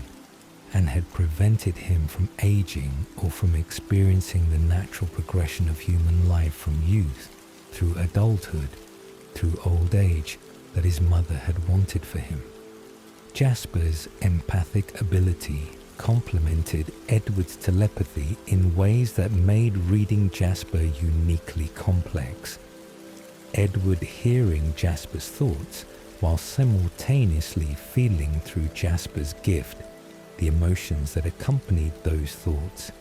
and that sometimes contradicted the thoughts in ways that revealed the complexity of Jasper's internal experience of carrying decades of guilt, about the violence he had committed and the violence he had orchestrated during his time leading newborn armies for Maria, who had used his empathic gift to control volatile newborn vampires whose emotions he could manipulate to prevent infighting or to inspire loyalty, or to create the aggression necessary for the battles that vampire territories in the south required during the period when covens fought constantly over feeding grounds and over the humans who sustained vampire existence. The year 2004 brought the Cullens to Forks, Washington, for another cycle of high school attendance that had become routine across the decades of moving from place to place every few years to avoid the suspicion that would inevitably arise when the family members never aged and never changed, and never seemed to experience the normal progression of time that affected everyone around them, but that left the Cullens perpetually frozen at whatever ages their transformations had captured them. Forks offered ideal conditions for vampire residents, with its constant cloud cover that eliminated the risk of sparkling in sunlight that would immediately expose their nature to any human witnesses who happened to see them during sunny weather. Its small population of approximately 3,000 people that made integration into community relatively straightforward, while providing sufficient anonymity that the family could maintain their privacy without seeming deliberately antisocial or deliberately mysterious in ways that might draw unwanted attention, and its isolation in the Olympic Peninsula that created natural buffer between them and the larger population centers, where greater human density would make their hunting patterns more noticeable and would make their presence more likely to attract scrutiny from humans or from other vampires who might pass through the region. Edward had perfected his performance of humanity across the decades since his transformation, his routine of playing the bronze-haired, mysterious, untouchable student requiring minimal effort at this point in his existence, when he had attended high school so many times that he could predict with perfect accuracy how his presence would be received and how the social dynamics would unfold, and how female students would inevitably develop attractions to him that he would need to deflect without being cruel, but without encouraging hopes that he had no intention of fulfilling, because human girls held no interest for him, and because romantic entanglements with humans violated the carefully maintained boundaries that kept the family safe from exposure and kept Edward protected from the emotional complications that would arise from pretending feelings he did not possess for girls whose thoughts he could read completely and whose internal lives he found predictably tedious after hearing the same concerns and the same dramas and the same adolescent preoccupations repeated across decades of high school attendance in different locations with different students, whose individual personalities ultimately mattered less than the universal patterns of human teenage experience that Edward had observed so many times that novelty was impossible and genuine interest was unthinkable. January of 2005 brought disruption to Edward's expectations when Alice experienced visions of Bella Swan's impending arrival in Forks. The precognitive images showing two distinct futures that diverge based on decisions that had not yet been made and that wouldn't be made until after Bella's actual arrival in the small town, where her father Charlie served as police chief. The first future showed Edward killing Bella, his loss of control resulting in the death of the human girl, whose blood apparently sang to him in ways that Alice's vision suggested would create temptation beyond anything Edward had experienced since his rebellious decade, when he had hunted humans deliberately rather than fighting against the urge to hunt them. The second future showed Edward with Bella in some undefined relationship that Alice could not see clearly, because the decisions leading to that future remained unmade and remained uncertain in ways that made the visions fragmentary and made the outcome impossible to predict with the certainty that Alice's gift usually provided. When futures were more clearly determined by present choices and present circumstances, Edward dismissed both visions with the arrogance of someone who believed he had mastered control and who believed that another human girl would be no different from the thousands of human girls he had successfully ignored across his decades of high school attendance, his confidence in his discipline making him underestimate the danger that Bella would represent and making him unprepared for the intensity of the bloodlust that would hit him when her scent first reached him in the biology classroom, where fate or chance or simply unlucky scheduling had assigned them to be lab partners. Bella's first day at Forks High School occurred on January the 18th of 2005, when the spring semester began and when the new student from Phoenix, Arizona, arrived to live with her father after her mother's remarriage created living situation that apparently made Bella's presence in Phoenix inconvenient or unwanted or simply impractical, given whatever circumstances had prompted her mother to send her teenage daughter to live with father. She barely knew in town. She had actively avoided visiting for years. Edward paid minimal attention to the buzz of excitement that Bella's arrival created among the student population, who found novelty in new student appearing mid-year in school, where everyone had known everyone else since elementary school, and where fresh face represented entertainment and represented opportunity for social repositioning as students competed to befriend the new girl or to date the new girl, or simply to be first to gather information about her that could be shared as social currency, demonstrating insider access to the novel situation unfolding in their small school. The biology class on Bella's first day began ordinarily enough, with Edward sitting at his assigned lab table waiting for class to begin and preparing himself for another hour of pretending to learn material he had mastered decades ago when he had first studied biology and when he had subsequently studied it multiple additional times across his various high school attendances in different schools, where curriculum varied slightly, but where fundamental concepts remained consistent enough that genuine learning was impossible, and genuine engagement was beyond his capacity after so much repetition.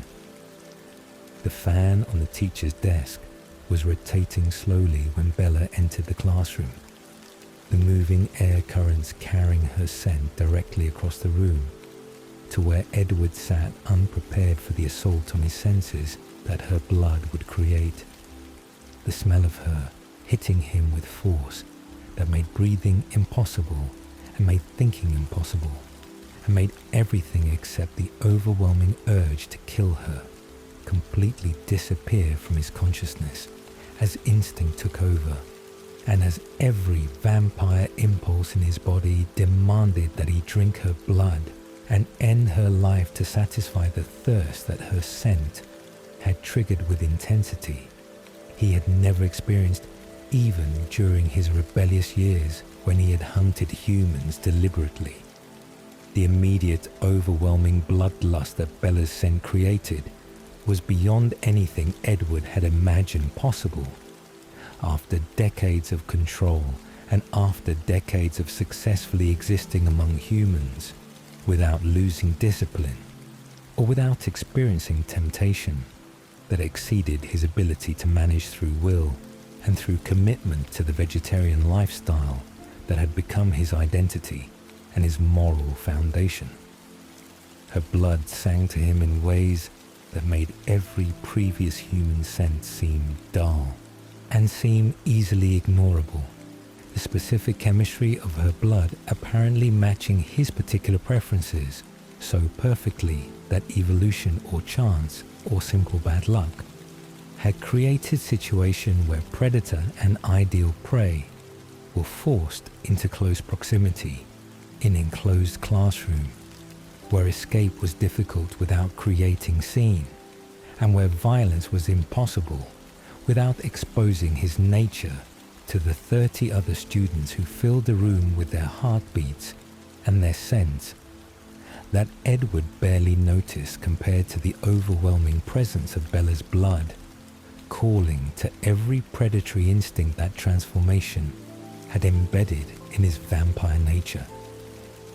His physical reaction was immediate and was barely controllable,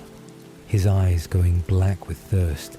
as the venom pooled in his mouth and as his body prepared automatically for the kill.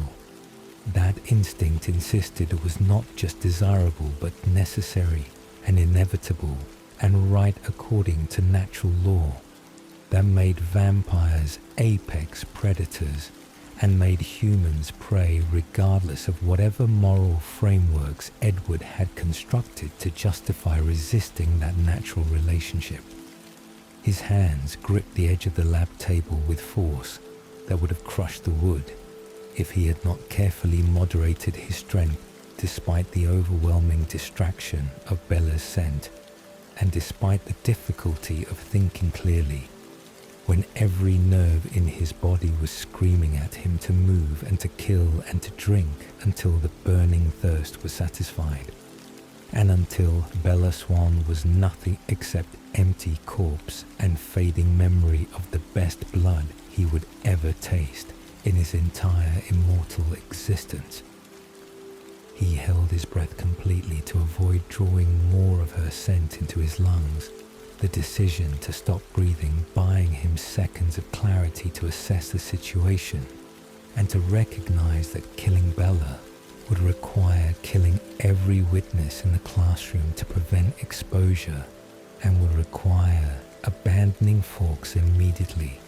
and would require destroying the life that his family had built in this location where they had only just arrived and where they had planned to remain for several years before moving again to start the cycle elsewhere. The shock of discovering that he could not read Bella's mind added to the overwhelming assault that her scent had created. The silence where her thoughts should have been representing unprecedented experience in Edward's decades of telepathy that had given him access to every human mind he had encountered and that had made human consciousness as familiar to him as his own internal monologue. The silence was absolute and was impenetrable. His gift apparently unable to penetrate whatever shielding or whatever unusual quality of her mind kept her thoughts hidden from his telepathic perception in ways that no human had ever managed before, and in ways that suggested she possessed natural mental shield that functioned automatically without conscious effort or conscious awareness that she was doing anything unusual. The combination of irresistible scent and unreadable mind made Bella fascinating and made Bella dangerous in ways that went beyond simple bloodlust.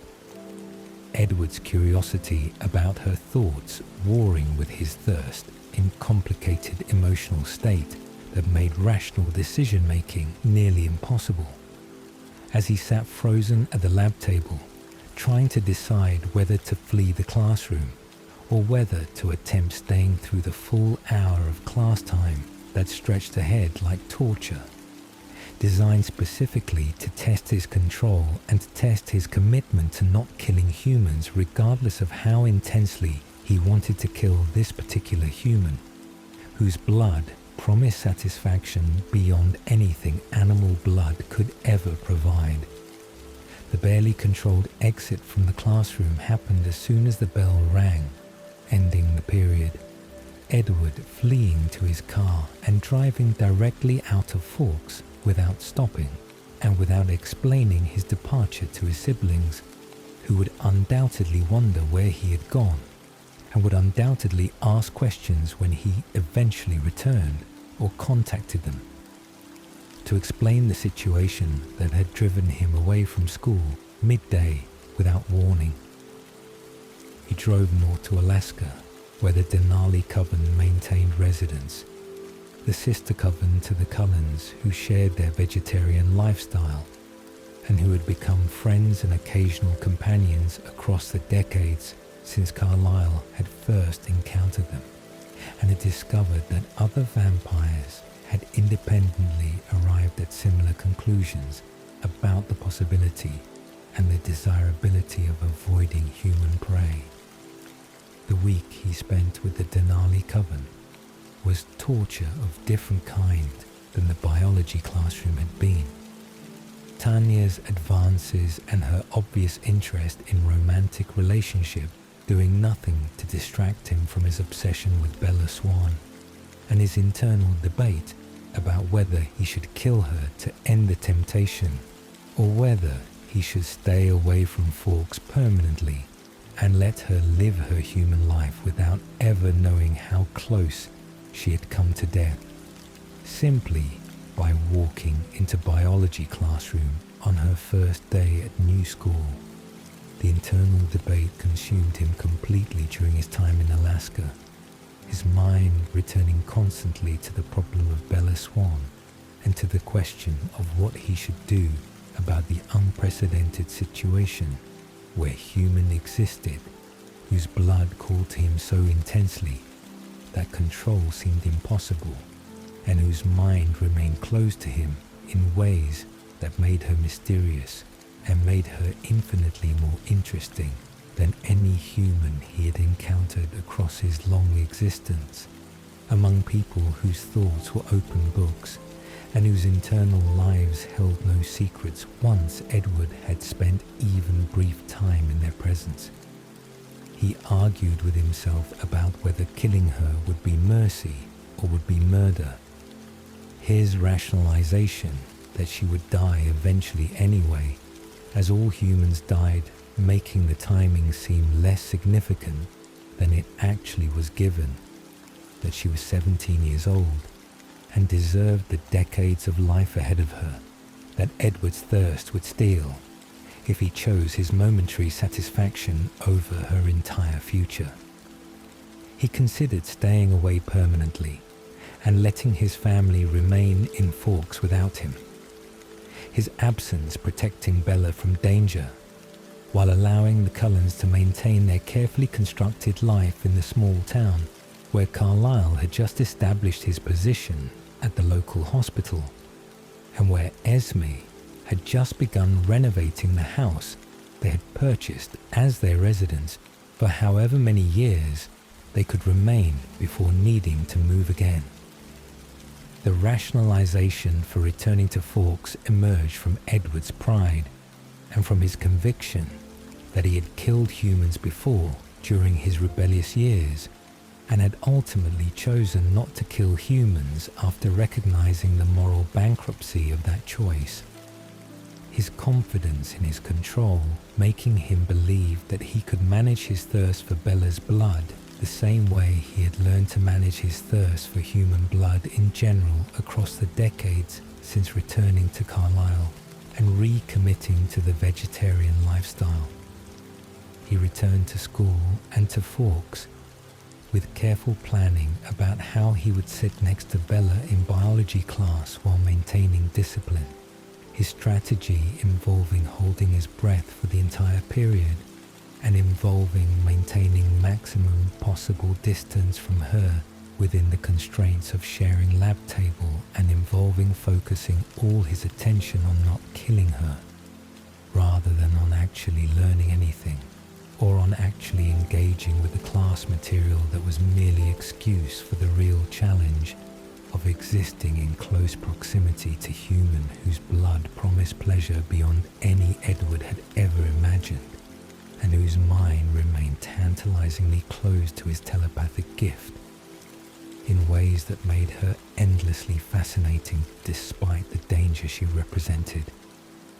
His behavior toward Bella during the following weeks was deliberately rude and was deliberately cold. His attempts to create distance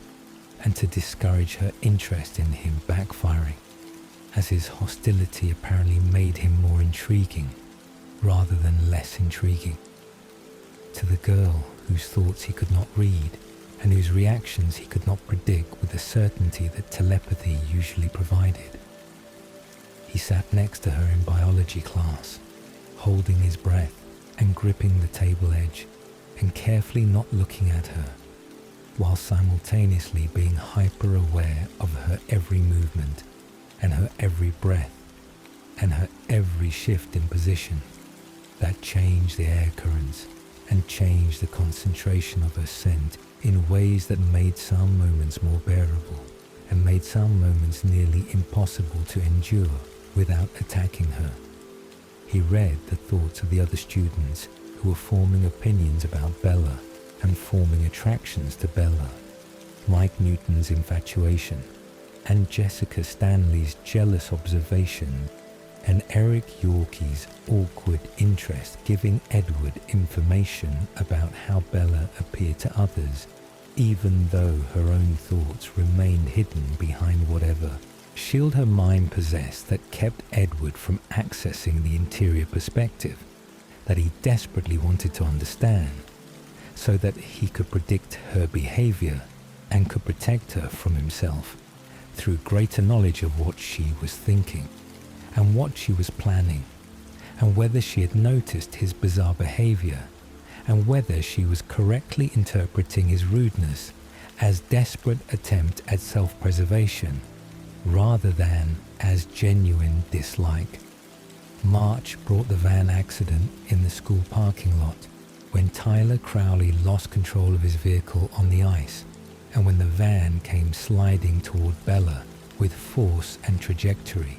that would have crushed her against her truck and would have killed her instantly if Edward had not made split-second decision to intervene despite the exposure risk and despite the revelation of his supernatural speed and strength that saving her would necessarily entail. The decision happened without conscious thought, his body moving before his mind could analyze the consequences or could weigh the family's safety against Bella's life. His hands stopping the van with force that left dent in the metal that human strength could not have created,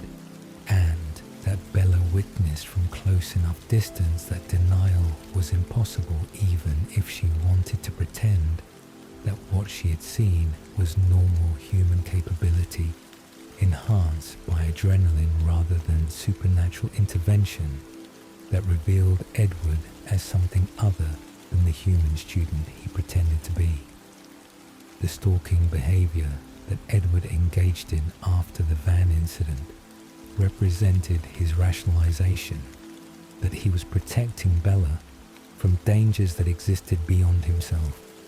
His nightly visits to her bedroom window to watch her sleep, initially motivated by curiosity about what she dreamed and what she said in her sleep that might reveal the thoughts her waking mind kept hidden behind the shield that his telepathy could not penetrate. He justified the invasion of her privacy through the logic that he needed to understand her better, to protect her more effectively, his reasoning conveniently ignoring that the primary danger to Bella's safety came from himself and his barely controlled thirst, rather than from external threats that required his vigilant observation of her sleeping form night after night as he sat in the rocking chair in her bedroom, listening to her breathe and listening to her unconscious murmurs that sometimes included his name in ways that suggested she was thinking about him even in sleep, and even in the dreams that he could not access through telepathy, but that he could partially reconstruct through the fragments she spoke aloud. he followed her everywhere during the day as well. His presence nearby when she went to Port Angeles with Jessica Stanley and Angela Weber, ostensibly to shop for prom dresses, but actually to give Edward opportunity to demonstrate his protective capabilities when drunk men approached Bella in dark street with intentions that Edward read clearly from their vile thoughts that made killing them seem not just justified,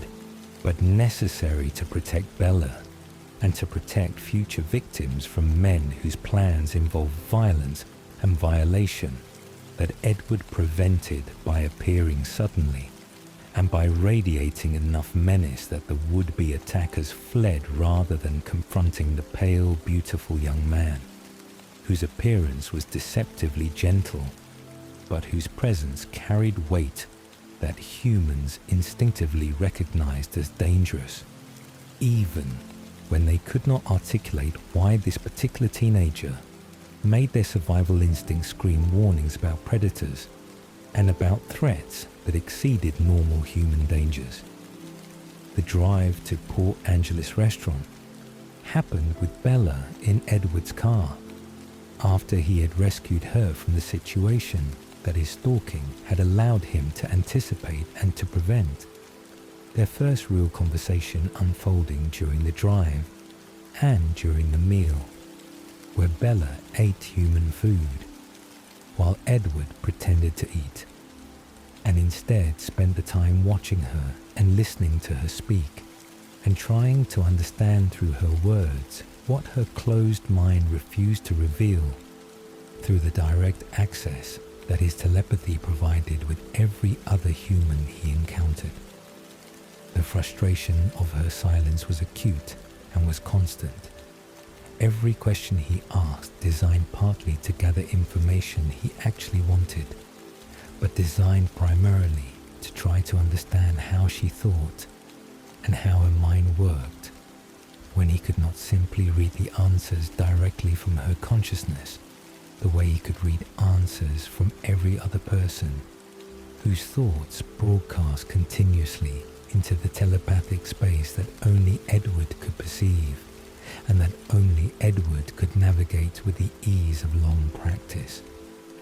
Her perceptiveness troubled him even as it fascinated him. Her observations about his behavior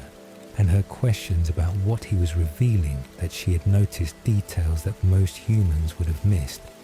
and that she was actively trying to understand, rather than simply accepting his carefully constructed facade of normalcy that had fooled every other human who had encountered him across his decades of living among humanity. She asked questions that came too close to truth. Her inquiries about how he had reached her in time to stop the van, and about how he had possessed the strength to prevent the vehicle from crushing her,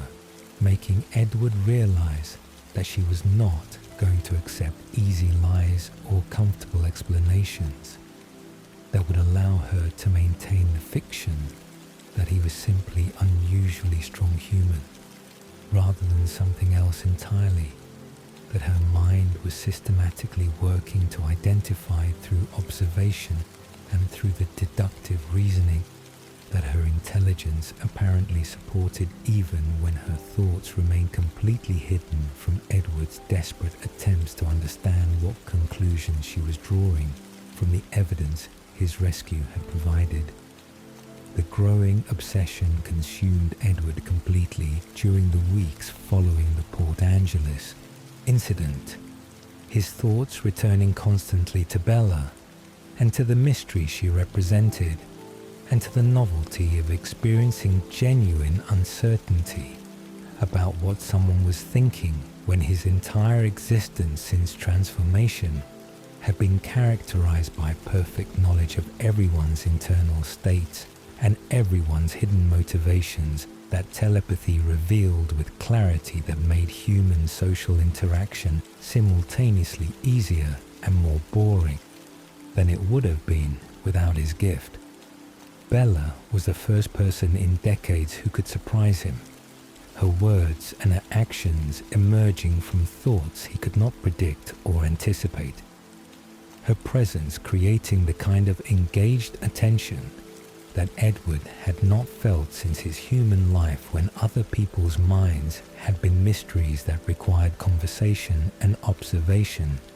to begin understanding, rather than open books that revealed everything immediately upon first mental contact. His family observed his preoccupation with amusement and with concern that varied among the different members according to their personalities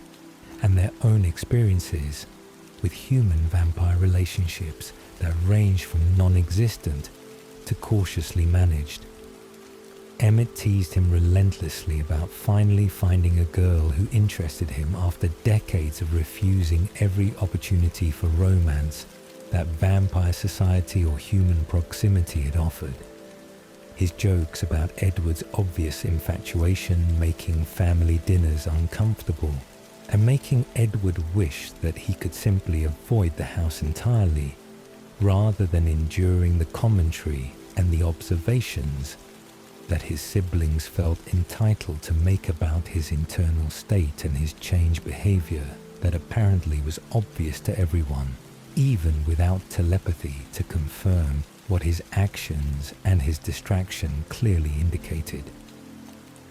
Alice watched with knowing looks that suggested her visions had shown her futures that she was carefully not discussing with Edward, to avoid influencing his decisions or to avoid revealing outcomes that needed to unfold naturally without precognitive interference that might alter the timeline in ways that would create different futures than the ones Alice had already seen. Rosalie's disgust was predictable and was vocal. Her position that Edward was risking the family's safety and was risking exposure for human girl representing legitimate concern mixed with jealousy that Edward had never shown Rosalie herself. The kind of intense interest that he was now showing to ordinary human, whose only remarkable quality was apparently her silent mind and her appealing blood that called to Edward with intensity that made objectivity impossible and made rational assessment of the situation beyond his current capabilities. Bella's research into local legends led her to the Quileute stories about the Cold Ones. Her conversation with Jacob Black at La Push Beach, providing her with enough information that Edward knew through reading Mike Newton's thoughts about the beach trip that she had gathered, pieces of truth that she was assembling into accurate understanding of what Edward was, even though she had not yet confronted him directly with her conclusions or her theories about his nature. The realization that she knew or suspected came as relief mixed with terror. Edward's desire to be known by someone warring with his fear that being known would destroy whatever nascent relationship was developing between them and would make her flee from him the way any sensible human should flee from vampire whose control was questionable and whose desire for her blood remained constant undercurrent beneath every interaction and every moment they spent together in biology class or anywhere else where her scent reminded him that he was predator and she was prey, regardless of whatever romantic feelings were complicating that fundamental relationship. The biology field trip to the greenhouse provided opportunity for their verbal sparring to intensify as they worked together on assignment that neither of them needed to focus on. Given that Edward had completed similar assignments dozens of times across his various high school attendances, and given that Bella's intelligence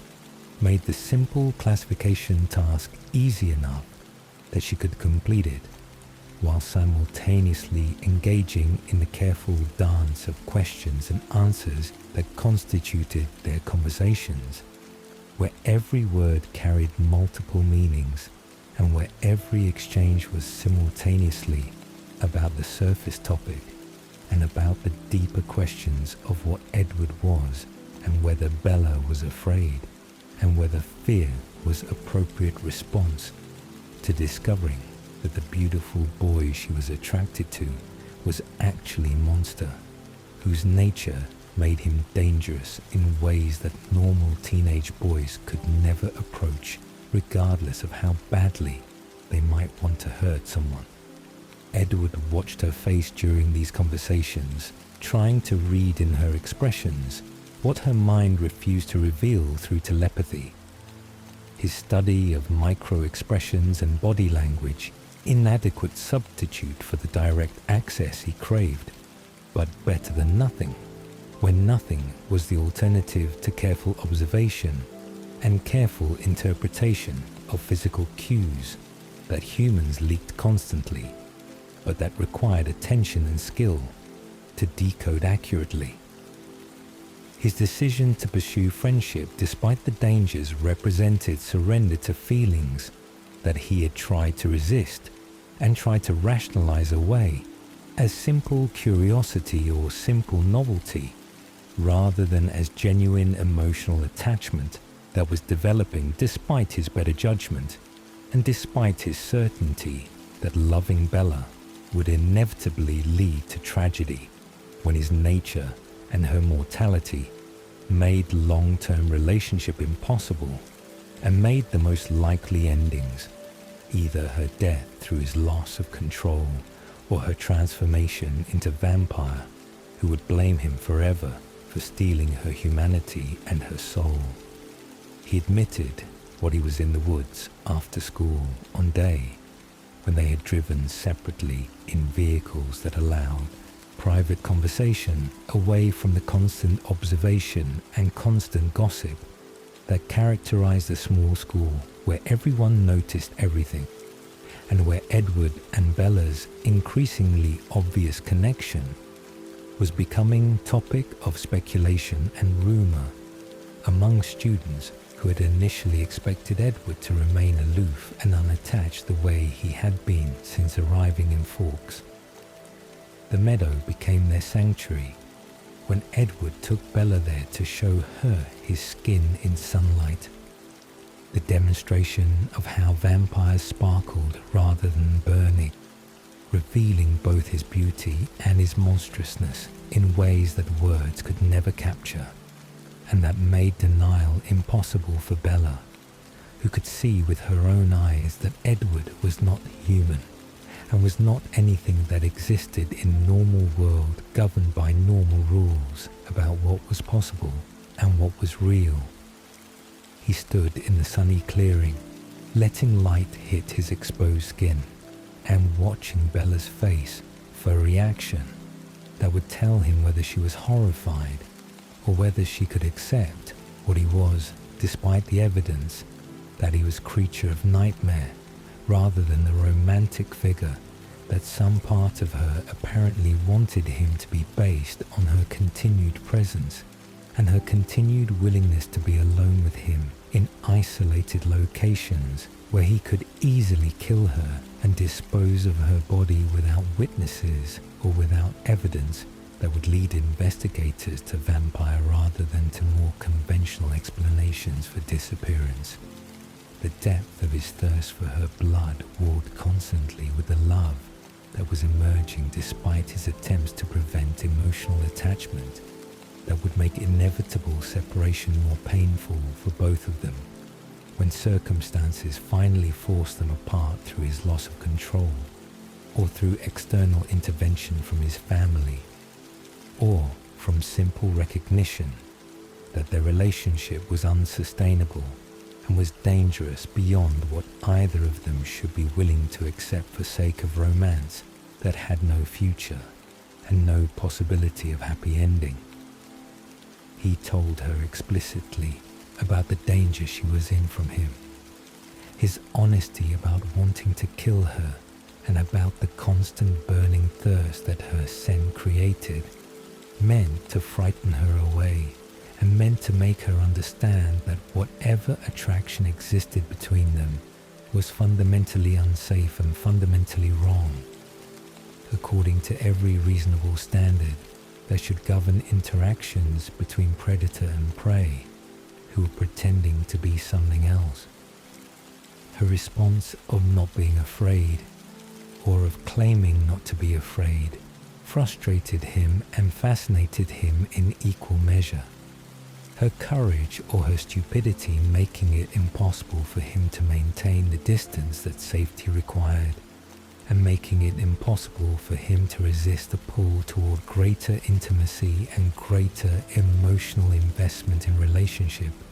that his rational mind knew was doomed,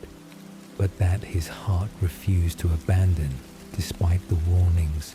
and despite the certain knowledge that loving Bella Swan was the most selfish thing he had done since his rebellious decade when he had killed humans for his own satisfaction, rather than denying his nature the way Carlyle's example had taught him to do.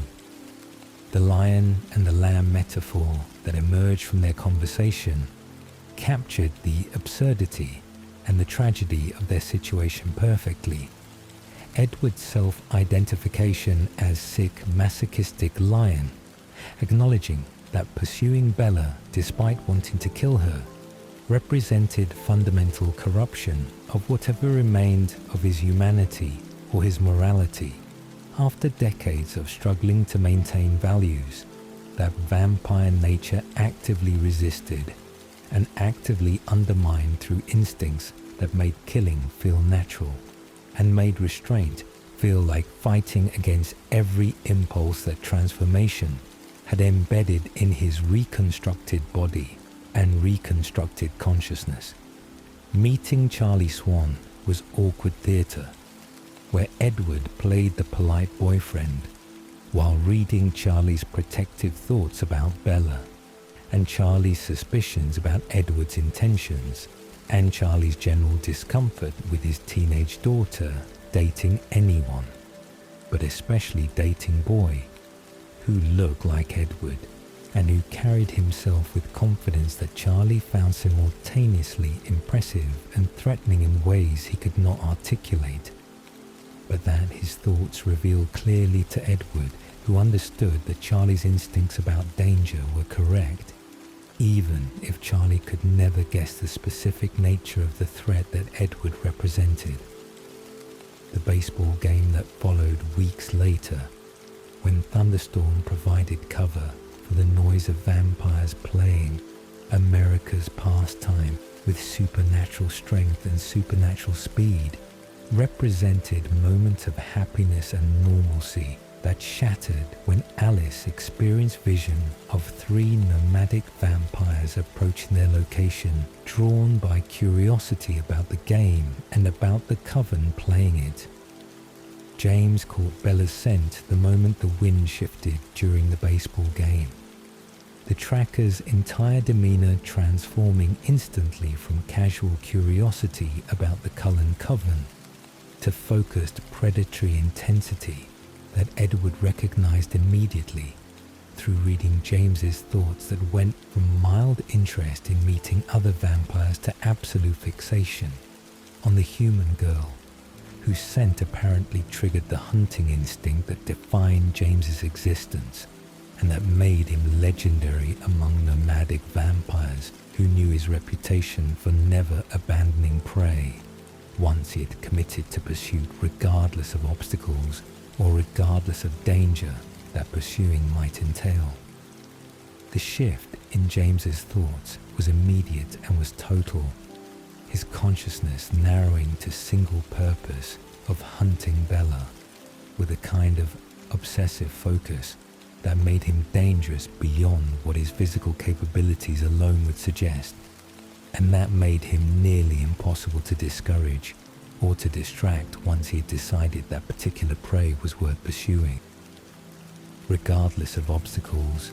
or regardless of opposition from other vampires who might try to protect his chosen target from the hunt that James viewed as entertainment and as validation of his skills and as fundamental expression of his nature as tracker, whose gifts made him exceptionally effective at finding prey who tried to hide or tried to flee from predator, who could follow their scent across continents and across weeks or months if necessary to complete hunt once it had begun. Edward's realization of his catastrophic mistake hit him with force that made breathing difficult despite not needing to breathe. His recognition that bringing Bella into his world and bringing her into proximity with other vampires had marked her for death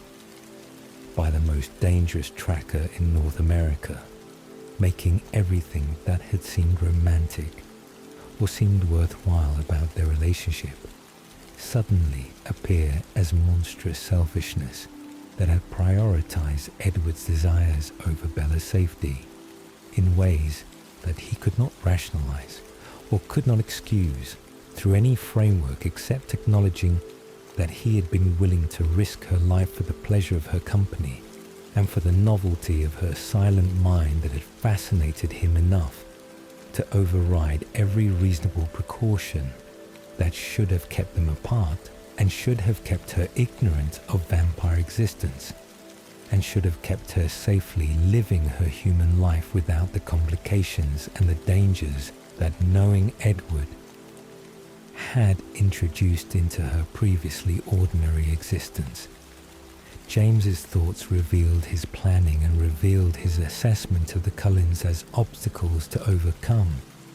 rather than as serious threats to abandon the hunt over. His confidence in his tracking abilities and his confidence in his combat skills, making him dismiss the danger that 7 vampires might pose to solo hunter, who was accustomed to working alone or with minimal backup from his coven mates, Victoria and Laurent, who were lovers and partners, but who were not equals in terms of gifts or in terms of the obsessive dedication that James brought to his hunts that had made him successful across decades, or perhaps centuries, of pursuing prey, who had no chance of escape once he had locked onto their scent and had committed to finding them. The immediate flight from Forks happened with careful choreography as the Cullen family split up to confuse James and to protect Bella through misdirection that might buy them time to find James and to kill him before he could get close enough to Bella to make his superior tracking abilities decisive advantage that would allow him to find her regardless of where they hid her or how carefully they obscured her trail through false leads and through strategic movements that Alice's precognition suggested might delay James, but that Edward knew through reading James's thoughts would only provide temporary respite before the tracker adapted his strategy and overcame whatever obstacles they placed between him and his chosen prey. Edward took Bella south toward Phoenix with Alice and Jasper as guards. The decision to take her to familiar territory representing strategic choice, based on the theory that Bella would be more comfortable in city she knew, and that the large population would provide cover and would make James's hunting more difficult in urban environment, where vampires needed to maintain secrecy and where obvious pursuit would risk exposure that even tracker as skilled as James would want to avoid, given that Volturi law about maintaining vampire secrecy applied to everyone regardless of how inconvenient that law might be when interfering with hunts or with other vampire activities that natural predatory behavior would suggest should be permissible. Carlyle and Emmett and Rosalie and Esme remained in Forks to hunt James directly, their plan involving luring the tracker into confrontation where superior numbers would allow them to destroy him before he could reach Bella, or before he could adapt his strategy to account for the Cullen family's defensive measures that they were implementing with increasing urgency. as James's thoughts revealed his systematic working through their deception and his systematic narrowing of possible locations where Bella might be hiding. Edward listened through Carlisle's mind to the updates about James's movements and about the tracker's uncanny ability to see through misdirection that should have confused him, but that instead seemed only to sharpen his focus and to intensify his determination to complete hunt that had become personal and had become test of his abilities against Coven, that was attempting to deny him prey he had claimed as his through the fundamental predator right of first scent and first commitment to pursuit. Edward's desperation during the drive south and during the days hiding in Phoenix Hotel manifested as hypervigilance that made rest impossible and made rational planning difficult when every moment brought fresh terror about James getting past the family's defenses and getting close enough to Bella to make rescue impossible, or to make rescue too late to save her from death, that Edward's selfishness had made inevitable through his refusal to stay away from her when staying away would have kept her invisible to nomadic vampires whose paths would never have crossed hers if Edward had maintained the discipline and the boundaries that should have governed his interactions with fragile human, whose mortality made her unsuitable companion for vampire, whose very existence put everyone around him at risk of exposure to violence or exposure to danger, or simple exposure to the reality that monsters were real and were living among human populations who remained ignorant only because vampires chose to maintain secrecy, rather than because humans possessed any actual protection against predators who could move faster than human eyes could track, and who could kill with casual ease that made human weapons and human strength completely irrelevant. He listened constantly through Alice's thoughts for visions of James's location and James's plans, the precognitive updates providing some tactical advantage, but also revealing James's systematic elimination of the Cullen family's defensive strategies and James's frighteningly effective adaptation to their attempts to track him, while he was simultaneously tracking Bella with skills that exceeded what Edward had anticipated and that made the protection plan seem increasingly inadequate as hours passed and as James got closer to finding Bella, despite the family's best efforts to prevent him from acquiring the information he needed to locate her in Phoenix, where millions of humans provided cover, but also provided millions of scents to sort through using tracking gifts that apparently could isolate Bella's unique signature, even in dense urban environment full of competing smells and competing trails that would have confused lesser trackers, but that James navigated with the expertise that came from centuries of practice and from natural talent that made him exceptional even among gifted vampires. James's phone call to Bella represented the culmination of his strategy and represented the psychological manipulation that supplemented his physical tracking abilities. His video recording of Bella's mother Renee, apparently captured in Bella's childhood home, creating illusion that James held Renee hostage, and creating situation where Bella's protective instincts toward her mother would override her survival instincts and would make her willing to sacrifice herself to save Renee from violence that James had no intention of actually perpetrating, but that the video suggested was imminent unless Bella complied with James's instructions to come alone to the ballet studio where she had taken lessons as child and where James had researched enough about her history to know that sentimental location would seem plausible as meeting place and would seem like place her mother might actually be held. Edward heard Bella's resolve to go to James crystallizing in her mind through the determination he could read in her body language, and could read in her careful planning about how to escape from Alice and Jasper's supervision. His inability to read her thoughts making it impossible to prevent her departure, until she had already left the hotel and had already made her way to the ballet studio where James was waiting with video equipment to record the hunt and the kill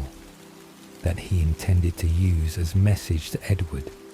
about the consequences of interfering with Tracker's chosen prey, and about the futility of trying to protect humans from vampires who wanted them badly enough to pursue them with the kind of dedication that James had demonstrated. The race to the ballet studio consumed minutes that felt like hours,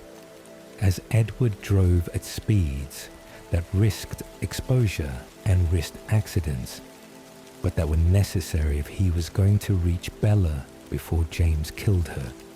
or before James's venom reached her heart and began the transformation that would save her life but would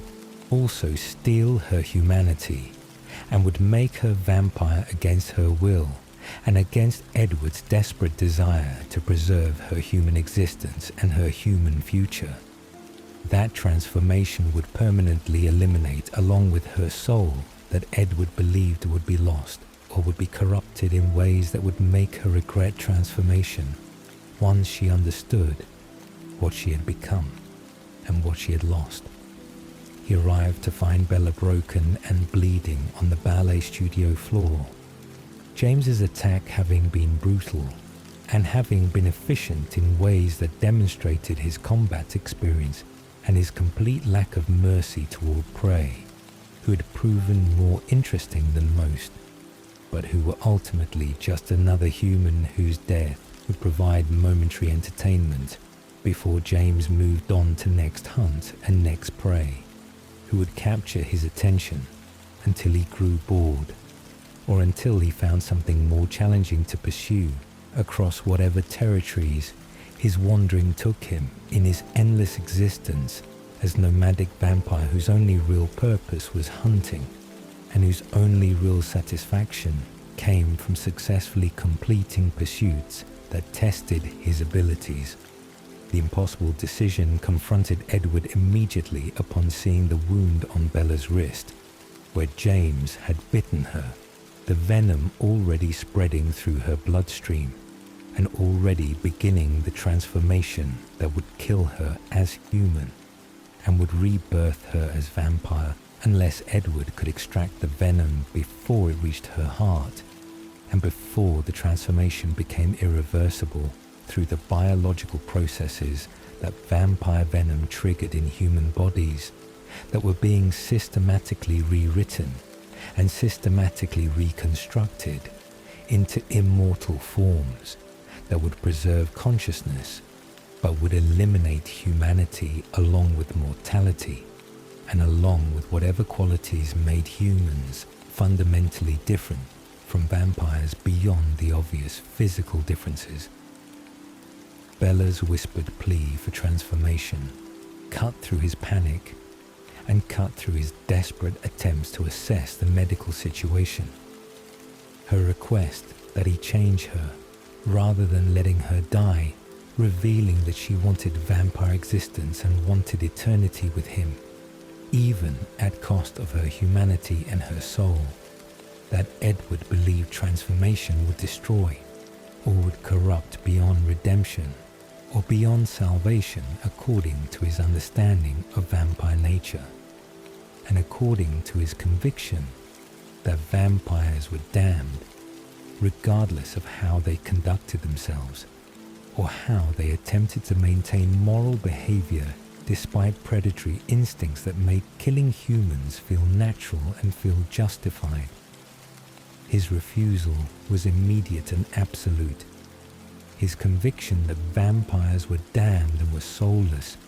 making the idea of transforming Bella unthinkable, regardless of whether transformation was the medically simpler solution, compared to attempting to suck venom from her wound, while controlling his thirst sufficiently to avoid draining her completely and killing her through the same mechanism that was supposed to save her from James's venom, that was spreading through her system with every heartbeat that pumped it further through her body and closer to her heart, where it would complete its work and would begin the 3-day transformation process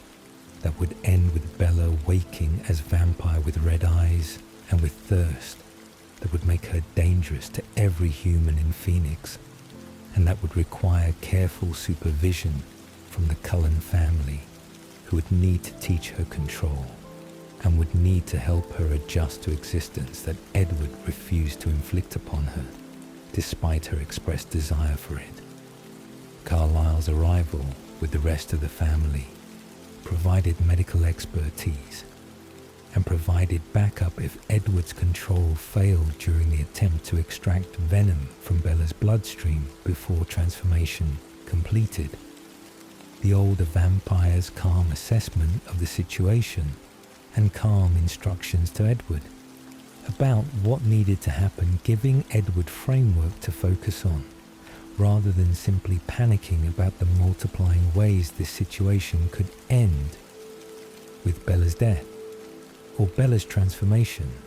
against both their wishes, or at least against Edward's wishes, given that Bella had explicitly requested transformation and had explicitly indicated her preference for vampire existence over death, despite Edward's certainty that she did not understand what she was asking for and did not understand the cost that would come with immortality and with predatory nature that would make her a different person than the human Bella he loved. Sucking the venom from Bella's wrist was simultaneously ecstasy and agony, the taste of her blood exceeding every fantasy and exceeding every imagined pleasure that Edward had constructed during months of wanting to taste her and months of restraining himself from the feeding that would have satisfied his thirst, but would have ended her life and would have made him murderer rather than protector, despite his rationalizations about love and about restraint. The blood sang to him the way her scent sang to him, the consumption triggering every pleasure center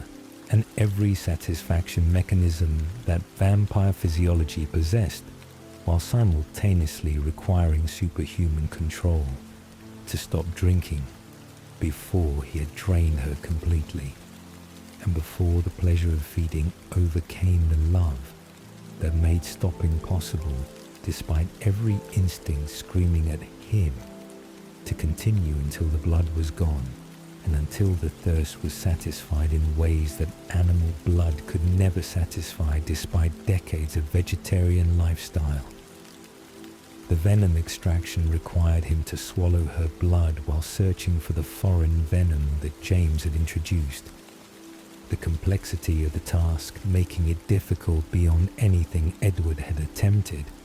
and making success uncertain even with Carlisle's guidance about what the venom would taste like mixed with Bella's blood, and about how to identify when extraction was complete versus when more venom remained in her system, requiring continued sucking that brought Edward closer to losing control with every swallow. Carlisle's command to stop penetrated Edward's feeding trance when Bella's heart rate dropped dangerously low, the older vampire's voice carrying authority that Edward's conscious mind could barely process through the overwhelming sensory experience of finally tasting the blood he had craved since January, when Bella had first walked into biology class and had first triggered the obsessive thirst that had defined their entire relationship and had made every moment together feel like test of control and test of commitment to values that drinking her blood had temporarily suspended while the feeding lasted and while rational thought became impossible beneath a pleasure that exceeded anything Edward had experienced in his entire existence as vampire, the struggle to pull away from her wrist required every bit of discipline he had accumulated across decades of vegetarian lifestyle and required Carlyle's physical intervention, pulling Edward away from Bella when his own will proved insufficient to overcome the biological imperatives that made stopping feel like dying and made continuing feel like the only thing that mattered in entire universe, reduced to single point of connection between his mouth and her wrist, where blood still flowed and where venom had been extracted, but where the wound still bled and still tempted. The family's killing of James happened simultaneously in the studio's back room, where Emmett and Jasper dismembered the tracker's body with efficient violence that ended the threat and that ended James's existence with the kind of permanent finality that vampire deaths required through complete destruction that prevented any possibility of regeneration or survival that incomplete destruction might theoretically allow, though no vampire in recorded history had survived being torn apart. Alice built fire to burn the pieces, the flames consuming James's remains and eliminating the evidence of vampire combat that might otherwise have left traces that human investigators could find and could puzzle over in ways that might lead to uncomfortable questions. Victoria's escape during the confusion represented future threat that Edward barely registered in the moment when Bella's survival consumed all his attention. The hospital recovery period involved Bella's physical healing and involved Edward's psychological torment about having failed to protect her and having caused her injuries through his selfish desire to involve her in his world, despite knowing the dangers. His guilt manifested as renewed conviction that he should leave her and should let her return to normal human life without vampire boyfriend whose presence attracted danger. Bella's insistence that she wanted to stay with him despite everything undermined Edward's attempts to do the right thing by leaving her. Her stubborn refusal to accept his protection in the form of absence, making it impossible for him to walk away the way he knew he should. The prom became their attempt at normal teenage experience despite nothing about their relationship being normal. Edward took her wanting to give her human experiences before the transformation that seemed increasingly inevitable despite his continued resistance. The romantic moment of dancing together was undermined by his insistence that she remain human and his absolute refusal when she requested transformation, her desire to be with him forever meeting his determination to preserve her humanity, even if preserving those things meant eventual separation. September the 13th of 2005 marked Bella's 18th birthday, the date arriving with significance that Edward felt acutely as he watched the girl he loved cross the threshold into legal adulthood, while he remained frozen eternally at 17 years old, in the body that transformation had preserved in 1918, when Spanish influenza had killed his human self, and when Carlyle's venom had created the immortal version who now faced the uncomfortable reality that his girlfriend was aging while he was not, and that the physical and social gap between them would only widen with each passing year until the situation became unsustainable or became obviously inappropriate in ways that their current 1-year age difference allowed them to ignore or to minimize. His anxiety about Bella's aging had been growing throughout the summer months as her 18th birthday approached. His awareness that she was moving forward through normal human life stages while he remained perpetually adolescent, making him question whether their relationship had any real future, or whether they were simply delaying inevitable separation that would come either through Bella's transformation that Edward refused to perform, or through Bella's natural aging that would eventually make their relationship impossible to maintain without drawing attention, or without Bella becoming elderly woman, dating, eternally young man in arrangement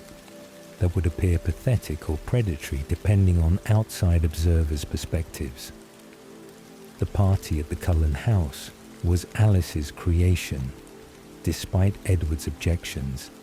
and despite Bella's expressed preference for quiet birthday without elaborate celebration. Alice's enthusiasm for parties and her genuine affection for Bella, overriding both their resistances to the idea of gathering that would highlight Bella's humanity and would highlight her vulnerability in a house full of vampires whose control varied and whose thirst for her blood remained constant factor even after months of exposure had theoretically made them accustomed to her scent. Edward's reluctance about the party stemmed partly from concern about safety and partly from his growing conviction that celebrating Bella's birthday meant celebrating her mortality and celebrating the passing time that separated them increasingly with each day that she aged and each day that he did not age in body,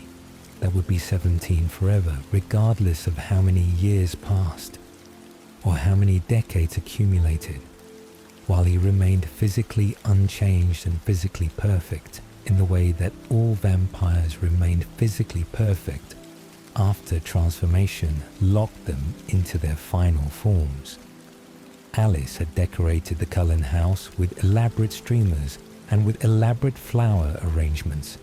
and with all the ceremonial excess that birthday parties for humans typically involved. Her vision of perfect celebration apparently requiring aesthetic presentation that Edward found excessive and found somewhat tone-deaf. Given that Bella's discomfort with attention and Bella's discomfort with being celebrated made the elaborate party seem more about Alice's desires than about Bella's actual preferences or actual comfort level, in situation where she was single human among multiple vampires, whose predatory natures remained constant regardless of their affection for her or their commitment to not harming her. The wrapped presents were arranged carefully on table near the piano. Alice's selection of gifts for Bella, representing combination of genuine thoughtfulness and gentle pressure toward accepting vampire lifestyle and accepting transformation that Alice's visions had shown would eventually happen, despite Edward's current resistance and despite his determination to keep Bella human for as long as possible, or preferably forever, if he could find a way to maintain their relationship across the decades while she aged normally and while he remained frozen at 17. Bella's paper cut, while opening presents, happened with the kind of casual accident that characterized human fragility and characterized the constant minor injuries that humans sustain through normal activities that would never injure vampires whose stone-like skin made paper cuts impossible and made most conventional injuries impossible, except through supernatural violence or through deliberate self-harm, using methods that could overcome vampire durability. The single drop of blood that welled from the small cut on Bella's finger was insignificant by human standards,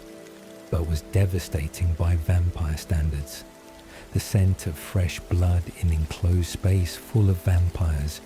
whose control was being tested, triggering immediate responses in multiple family members whose eyes darkened and whose bodies tensed with the instinctive preparation for feeding. That blood scent activated regardless of conscious commitment to vegetarian lifestyle or conscious commitment to protecting Bella from harm that their own natures made them want to inflict. Jasper's attack was instantaneous and was driven by instinct that overwhelmed his conscious mind and his empathic gift that normally helped him maintain control by allowing him to feel the fear and pain he would cause if he lost control and attacked humans whose emotions he could sense and could experience as his own through the supernatural empathy that made him unique among vampires. His newness to the vegetarian lifestyle compared to the other family members made his control more fragile and made his thirst more volatile. His decades of feeding on humans during the Southern Vampire Wars, having created patterns and created expectations that 8 years of animal blood had not fully overridden or fully replaced with the discipline that older vegetarian vampires like Edward and Carlisle had developed across decades or centuries of practice. He lunged at Bella with speed that gave Edward only fractions of seconds to respond, his movement toward her driven by predatory programming that saw bleeding human and registered prey and eliminated all consideration of family bonds or personal affection, or the consequences that killing Bella would have for Jasper's relationship with Alice and Jasper's position within the Cullen family that had accepted him despite his violent history and despite his struggles with control that made him liability in situations exactly like this one. Edward's response was protective, but was poorly calibrated in the panic of the moment. His decision to throw Bella across the room to get her away from Jasper, resulting in her impact with a table that held glass plates and glass decorations that shattered when she crashed into them, and that cut her arms and her back, with additional injuries that made the blood situation worse rather than better, and that created multiple bleeding wounds instead of single paper cut that had triggered the initial crisis. The sound of shattering glass and the sight of Bella bleeding from multiple cuts while Jasper fought against Emmett and Carlisle's restraining holds created chaos in the carefully controlled household where vampire nature and human morality coexisted uneasily, and where situations like this one revealed the fundamental incompatibility between Bella's humanity and the Cullen family's predatory natures that vegetarian lifestyle could moderate, but could never fully eliminate or fully transcend. Carlisle's medical attention to Bella's injuries happened in his study, where the smell of blood was somewhat contained, and where Jasper's continued presence downstairs would not interfere with the treatment that required Carlisle to handle Bella's bleeding wounds, while maintaining perfect control despite the temptation that her blood represented even to vampire as disciplined and as experienced as Carlisle, who had centuries of practice and centuries of medical work that had exposed him to human blood in clinical contexts that made control easier than it might have been in social contexts, where blood meant food rather than meaning patient in need of care. Edward watched Carlisle stitch Bella's arm with efficient movements that betrayed no hint of struggle or temptation. The older vampire's calm competence in the face of blood that had driven Jasper to attack, and that had made even Edward's control waver, demonstrating the vast gulf between Carlisle's centuries of discipline and the younger vampire's more fragile commitments to vegetarian lifestyle. That situations like tonight's party revealed as inadequate or as insufficiently developed to handle emergencies or accidents that would inevitably occur when humans lived among vampires whose natures made them dangerous regardless of intentions or affections. The family discussion that Edward overheard after Carlyle had finished treating Bella's injuries revealed the fault lines and revealed the disagreements that the birthday disaster had exposed or had intensified among family members whose commitment to keeping Bella safe varied based on their individual relationships with her and their individual assessments of whether human girlfriend for Edward represented acceptable risk or represented dangerous liability that threatened family security and family anonymity in ways that should not be tolerated for sake of Edward's happiness or Edward's desires. Rosalie's vindication was obvious in her thoughts that Edward could hear clearly, despite her attempt to moderate her spoken words in deference to family harmony. Her position that involving Bella with their family had always been mistake and had always been dangerous, receiving support from the evening's events that had proven her warnings correct and had demonstrated that even well-intentioned vampires could not guarantee human safety when instinct could override intention in fraction of second, and when single drop of blood could trigger violence that only luck and Edward's intervention had prevented from becoming fatal. Jasper's shame was profound and was complicated by Alice's distress at seeing her mate lose control and by his own recognition that he had endangered Bella and had endangered the family through his attack that could have resulted in Bella's death or could have resulted in exposure if the violence had been witnessed by anyone outside the family. His thoughts that Edward could read revealed his consideration of leaving the family to protect them from his inadequate control and to protect Bella from future incidents where his thirst might overcome his commitment to vegetarian lifestyle that he had adopted for Alice's sake more than for his own philosophical convictions about vampire nature or vampire responsibility toward humans. Alice's visions showed Edward possible futures where Jasper left and where the departure damaged Alice irreparably. Her love for Jasper and her faith in his eventual mastery of control, making her determined to keep him with the family despite the risks his presence created and despite the legitimate concerns that other family members expressed about whether Jasper could be trusted around Bella or around other humans whose blood might trigger similar loss of control. Edward's decision to leave Bella emerged from the birthday disaster, but had been developing throughout the summer as he watched her age and as he contemplated the impossibility of their long-term future together. His conviction that she would be safer without him and would be happier without him, based partly on rational assessment of dangers that his presence in her life created, and based partly on self-loathing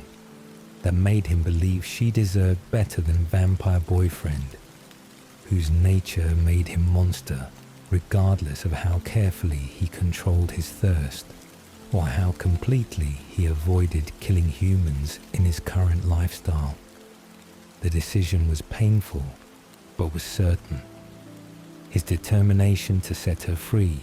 and to give her chance at normal human life without supernatural complications or supernatural dangers that knowing him had introduced, making him willing to endure the separation and the loss if separation meant she would survive and would thrive and would eventually forget him and would move on to human relationships that could give her marriage and children and normal aging and normal death, surrounded by family instead of the isolated immortal existence that transformation would force upon her if she remained with him and if she eventually convinced him or convinced someone else to change her. The days following the birthday party were marked by Edward's emotional withdrawal and his careful construction of distance between himself and Bella, whose confusion about his changed behavior was obvious, even without telepathy to confirm what she was thinking or what she was feeling about his sudden coldness and his sudden reluctance to spend time with her or to engage with her beyond the minimum politeness that their continued interaction in school required. He avoided her room at night for first time since they had begun their relationship, his absence from her window eliminating the routine of watching her sleep and eliminating the intimacy of their late-night conversations that had sustained their connection and had made their relationship feel real and sustainable, despite the obvious obstacles and obvious dangers that he was now using as justification for ending what they had built together over the past 8 months since January, when Bella had first arrived in Forks and had first captured his attention through her silent mind and her appealing blood. Alice's distress about Edward's plans was obvious in her thoughts and in her attempts to change his mind through arguments about Bella's feelings and about the damage that abandonment would cause compared to whatever dangers Edward believed he was protecting Bella from by leaving. Her visions showing futures where Bella survived Edward's departure, but where survival came at cost of depression and came at cost of psychological damage that Alice believed Edward would regret causing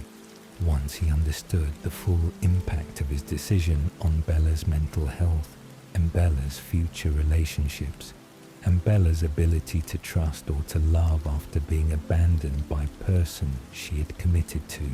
and had planned her future around. Edward dismissed Alice's concerns as manipulative attempts to keep him in Forks for Alice's benefit rather than for Bella's benefit. His conviction that Bella would eventually recover and would eventually be grateful for his departure, making him deaf to warnings about immediate harm he would cause through abandonment that would feel like rejection and would feel like punishment for being human and for having the birthday party that had led to Jasper's attack. The breakup happened in the forest behind Bella's house, where Edward had walked with her on pretense of wanting private conversation, the location chosen specifically to be away from Charlie's house and away from witnesses who might intervene or might provide Bella with immediate support after Edward delivered the news that he was leaving and that she should not try to follow him or try to contact him because their relationship was ending permanently and completely. His prepared speech focused on lies designed to make her believe that he had never loved her as intensely as she loved him. His claim that she was merely distraction or diversion meant to hurt her enough that she would not pursue him and would not wait for him to return and would instead move on with her human life and would find human boyfriend who could give her normal relationship without supernatural complications. The words felt like poison in his mouth as he spoke them. Watching Bella's face crumble and watching her hope die as she processed his claims that he did not want her to come with him and that he did not want her in his life anymore and that what they had shared had been pleasant but ultimately insufficient to justify continuing relationship that required too much effort and created too many complications for his family, who wanted to move on and wanted to live without human entanglements that created risks and created obligations that they had not asked for and did not want. Her whispered question about whether he wanted her received his coldest lie. His response that of course he loved her in a way, but that what happened the other night made him realize it was time for a change. the vague phrasing designed to give her nothing to hold on to and nothing to argue against when he turned and walked away from her, standing alone in the forest, where he had brought her specifically to abandon her far enough from home that she would have to walk back alone and would have time to process the breakup before reaching the safety of her house and the comfort of her father. The family's immediate departure from Forks happened within hours of the breakup, their preparations already completed and their plans already finalized before Edward had delivered the news to Bella, because the decision had been made days earlier during the family discussions following the birthday party. They sold the house through rapid transaction that Alice had foreseen and had arranged before they even needed to arrange it. Their departure erasing all traces of Cullen presence from Forks and leaving only memories and leaving only rumors about the beautiful family that had arrived mysteriously and had departed just as mysteriously after less than a year of residence in the small town. Carlyle contacted the hospital to explain his sudden departure and to make arrangements for his replacement, his reputation and his references ensuring that his abrupt exit would not create suspicion or create lasting problems beyond the inconvenience of losing skilled physician, whose departure was explained as family emergency requiring immediate relocation. Moving to Ithaca, New York provided the family with new location and new identities for another cycle of high school and another cycle of pretending to be human teenagers, attending classes and participating in social rituals that had become mechanical and had become meaningless after decades of repetition. Carlyle took position at Cornell University's medical facilities, his credentials and his experience making placement easy, despite the short notice and despite the unusual timing of his arrival mid-semester, when most medical positions would not normally be available. The family settled into new house that Esme purchased and began renovating, her design work providing distraction and providing purpose that made the transition easier than it might have been if they had simply sat in empty house, contemplating the reasons for their sudden departure and contemplating Edward's emotional state that was deteriorating rapidly in ways that concerned even Rosalie, who had initially supported his decision to leave Bella. Edward's complete withdrawal from normal vampire activities shocked the family with its intensity and its duration. His refusal to hunt and his refusal to engage with anyone and his habit of sitting motionless for weeks at a time suggesting depression or breakdown that went beyond normal sadness about ended relationship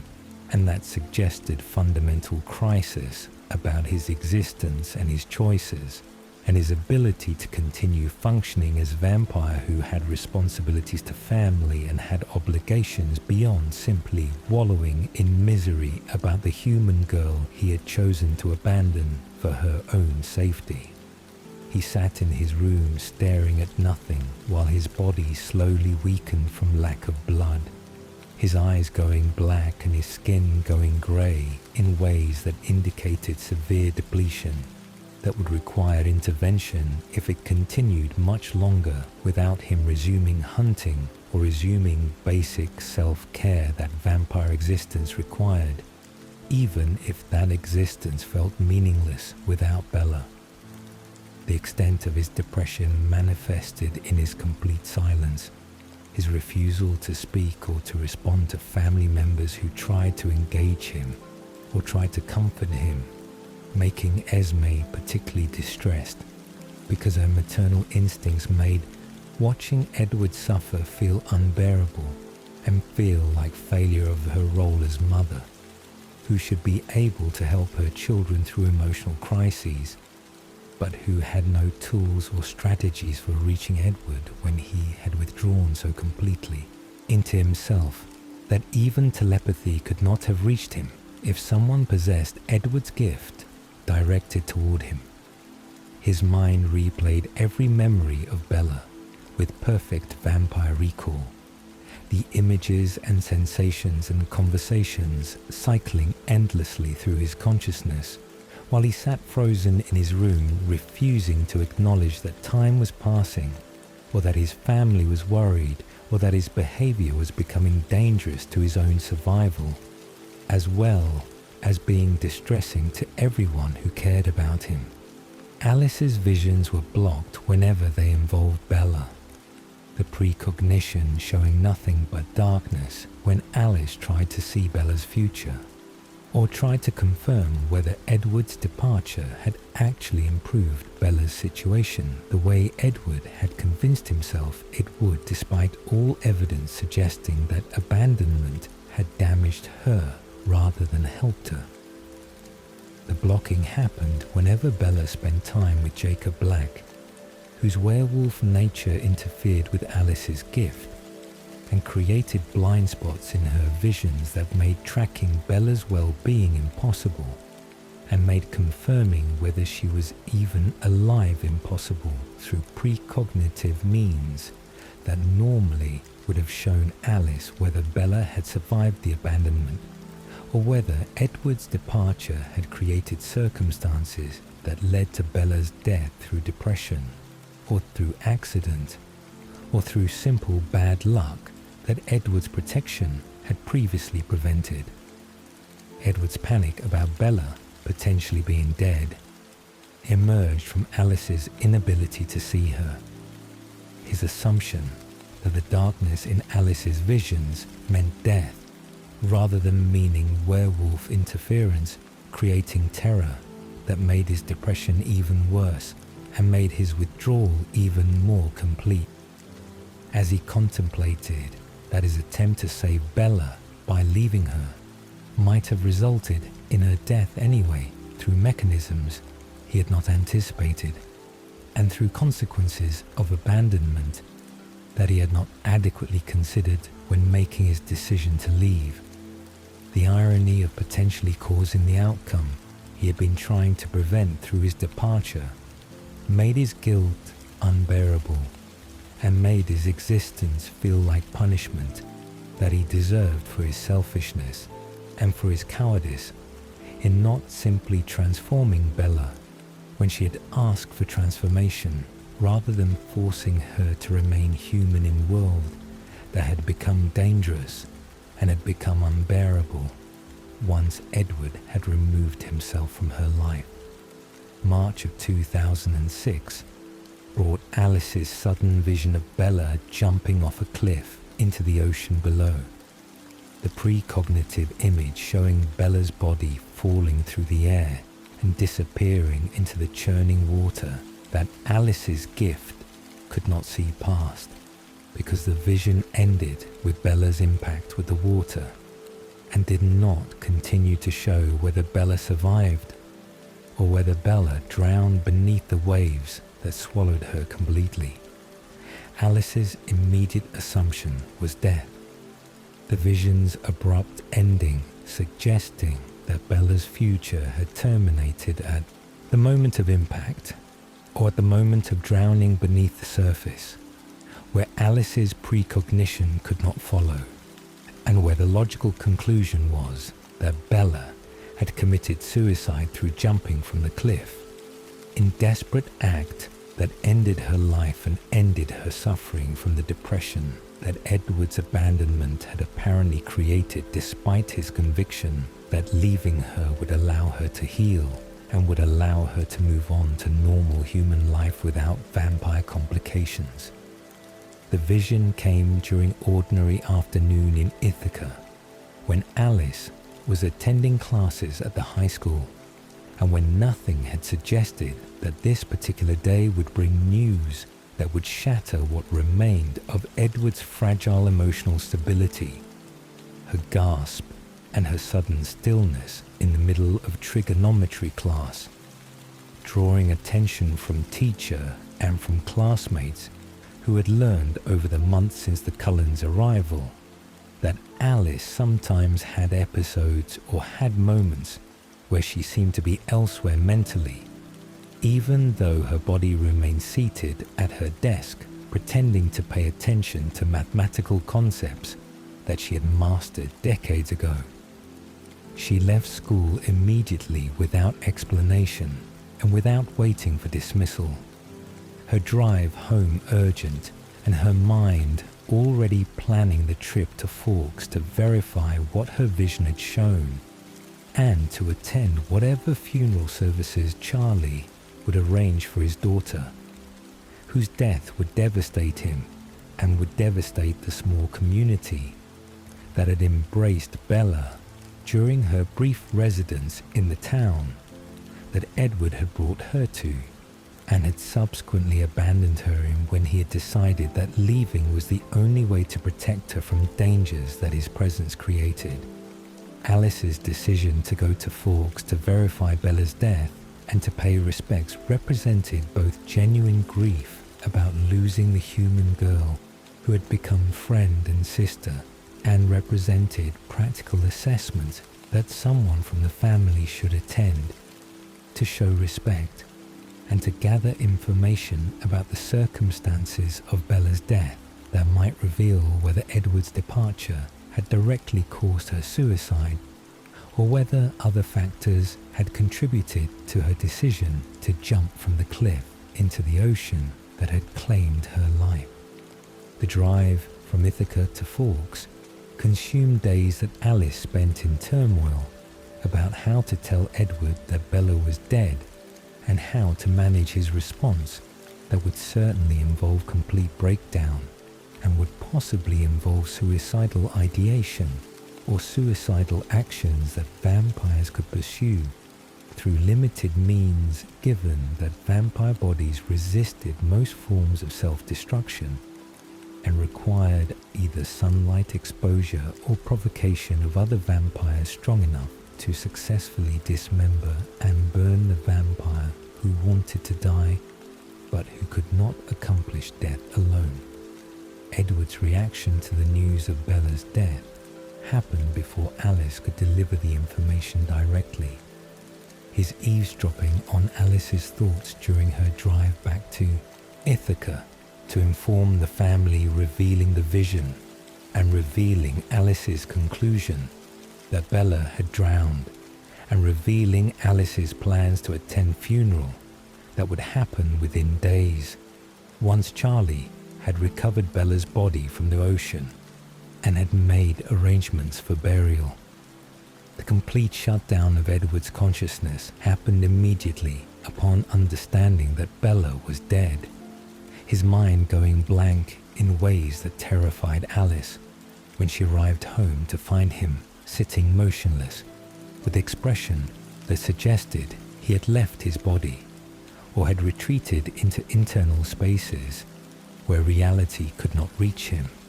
and where the information about Bella's death could not be processed or integrated into understanding of a world that no longer contained the human girl whose existence had given Edward's immortality meaning and purpose that it had lacked for decades before meeting her. The suicidal ideation that followed Edward's initial shock manifested as systematic consideration of methods that vampire could use to end his own existence, given that normal suicide methods would not work on body that could heal from gunshots and could heal from most physical trauma that would kill humans instantly. He could not simply drown himself the way Bella had drowned because vampires did not need to breathe and could remain underwater indefinitely without suffering damage or suffering death from oxygen deprivation that would kill human within minutes. He could not poison himself because vampire bodies did not metabolize substances the way human bodies metabolize them, and because nothing he could ingest would cause the kind of systemic failure that would result in death, rather than simply temporary discomfort that his body would overcome through its supernatural resilience. He could walk into sunlight and expose himself to humans who would witness his sparkling skin and who would recognize him as something inhuman. But exposure to Volturi would result in execution that might satisfy his death wish, but that would also endanger his family through association and through the attention that his exposure would draw to the Cullens and their vegetarian lifestyle that the Volturi tolerated, but that the Volturi did not particularly approve of or support.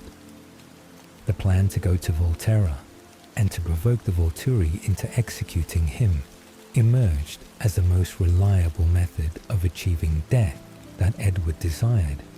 as escape from existence that had become unbearable without Bella, and that would remain unbearable for eternity, stretching ahead with no possibility of reunion and no possibility of relief from the grief that consumed him completely. The Volturi represented vampire royalty and vampire authority who enforced laws and who executed vampires who violated those laws, or who threatened vampire secrecy through careless actions or through deliberate exposure that risked revealing vampire existence to human populations who would panic and would organize resistance if they understood that immortal predators lived among them. Edward reasoned that if he violated vampire law by exposing himself to humans in dramatic fashion during a festival or during public event where witnesses would be numerous and would be credible, the Volturi would have no choice except to execute him for the exposure that their laws explicitly prohibited and that their enforcement historically punished with immediate death without possibility of appeal or possibility of mercy. His call to Rosalie from Rio de Janeiro, where he was planning his trip to Italy, represented an attempt to communicate goodbye to Carlisle through intermediary, who would deliver message after Edward's death, prevented direct communication. His request that Rosalie tell Carlisle that Edward loved him and appreciated everything Carlisle had done for him across the decades since. Edward's transformation sounding enough like farewell that Rosalie should have realized immediately what Edward was planning, but that Rosalie interpreted as simply emotional expression from vampire who was grieving and who wanted to make sure his family knew his feelings in case something happened during his travels. Her failure to recognize the suicidal implications of Edward's call, and her failure to alert Alice or alert Carlisle about Edward's mental state, represented tragic miscommunication that nearly resulted in Edward's death before Alice's subsequent vision revealed what was happening and revealed that intervention was necessary to prevent Edward from successfully provoking the Volturi into executing him. Alice's vision of Edward in Volterra, planning to expose himself in sunlight during the St. Marcus Day festival, showed her exactly what Edward was planning and showed her exactly how much time remained before Edward would walk into the plaza and would remove his shirt and would step into sunlight in front of thousands of tourists and local residents who would witness his sparkling skin and would witness irrefutable proof that vampires existed and that supernatural beings lived among human populations. The vision came with barely enough time for Alice to intervene if she acted immediately, and if she could convince Edward to abort his plan before he had committed to exposure that would trigger Volturi response. Her frantic call to Edward's phone reaching him just as he was preparing to leave his hotel room and to walk to the plaza where the festival was reaching its peak attendance and where maximum witnesses would observe his exposure and would make denial or cover-up impossible even for the Volturi, whose resources and whose influence were extensive but were not unlimited. Alice's desperate claim that Bella was alive and that the vision had been misunderstood represented truth that Alice had only recently discovered through her conversation with Jacob Black, who had answered Bella's phone when Alice called to verify the funeral arrangements and to speak with Charlie about memorial service details. Jacob's statement that Charlie was at the funeral had been misunderstood by Alice as referring to Bella's funeral when actually Jacob had meant Harry Clearwater's funeral. The miscommunication resulting from Jacob's anger about Alice's call and from Jacob's deliberate vagueness about whose funeral Charlie was attending, because Jacob wanted the vampires to stay away from Forks and wanted Bella to move on from Edward without renewed contact that would reopen wounds and would restart relationship that Jacob believed was unhealthy and was dangerous for Bella. Edward's disbelief of Alice's claim that Bella was alive stemmed from his conviction that Alice's visions had never been wrong before, and that the vision of Bella jumping from the cliff must have meant death, even if Alice was now claiming otherwise. His suspicion that Alice was lying to prevent his suicide making him dismiss her explanations and making him continue with his plan to expose himself, despite Alice's increasingly frantic attempts to convince him that Bella was genuinely alive and genuinely waiting for him, if he would just abort the suicide plan and would just return to the United States to verify the truth of Alice's claims. Edward's decision to continue to Volterra despite Alice's claims represented his inability to believe that Bella could be alive when Alice's vision had shown her jumping, and when the logical interpretation of that vision was death rather than survival. His grief and his desire for death overriding his normal rationality and overriding his normal trust in Alice's visions that had proven accurate countless times across the decades since Alice had joined the family. He traveled to Italy with determination to complete his plan, regardless of what Alice claimed, and regardless of whether some small possibility existed that Bella was actually alive. His conviction that existence without Bella was unbearable, making him willing to risk being wrong if it meant ending the suffering that consumed every moment of his consciousness since learning about her presumed death. Volterra appeared ancient and appeared imposing when Edward arrived in the Tuscan city that had served as Volturi headquarters for 3,000 years. The medieval architecture and the narrow streets creating atmosphere of timelessness and creating sense of permanence that matched the Volturi's conception of themselves as eternal rulers of vampire civilization. Edward made his way to the palace where Aro and Caius and Marcus held court, his request for meeting granted immediately,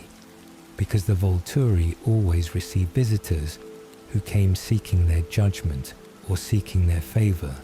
or seeking their mercy that was rarely granted, but that was always formally considered before being denied. His request for execution was unusual,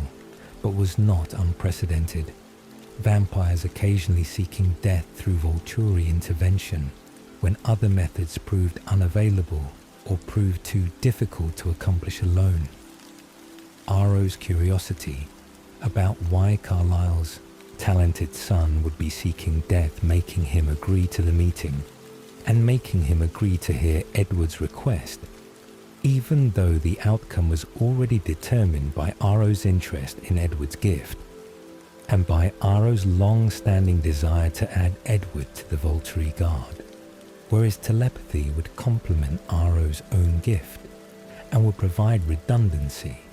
and would provide tactical advantages that mind reading offered in conflicts or in negotiations.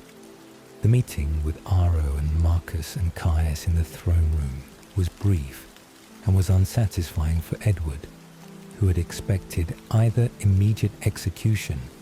or immediate agreement to execute him during the festival.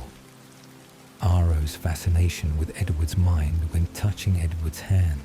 and reading every thought and every memory, giving Aro complete understanding of Edward's situation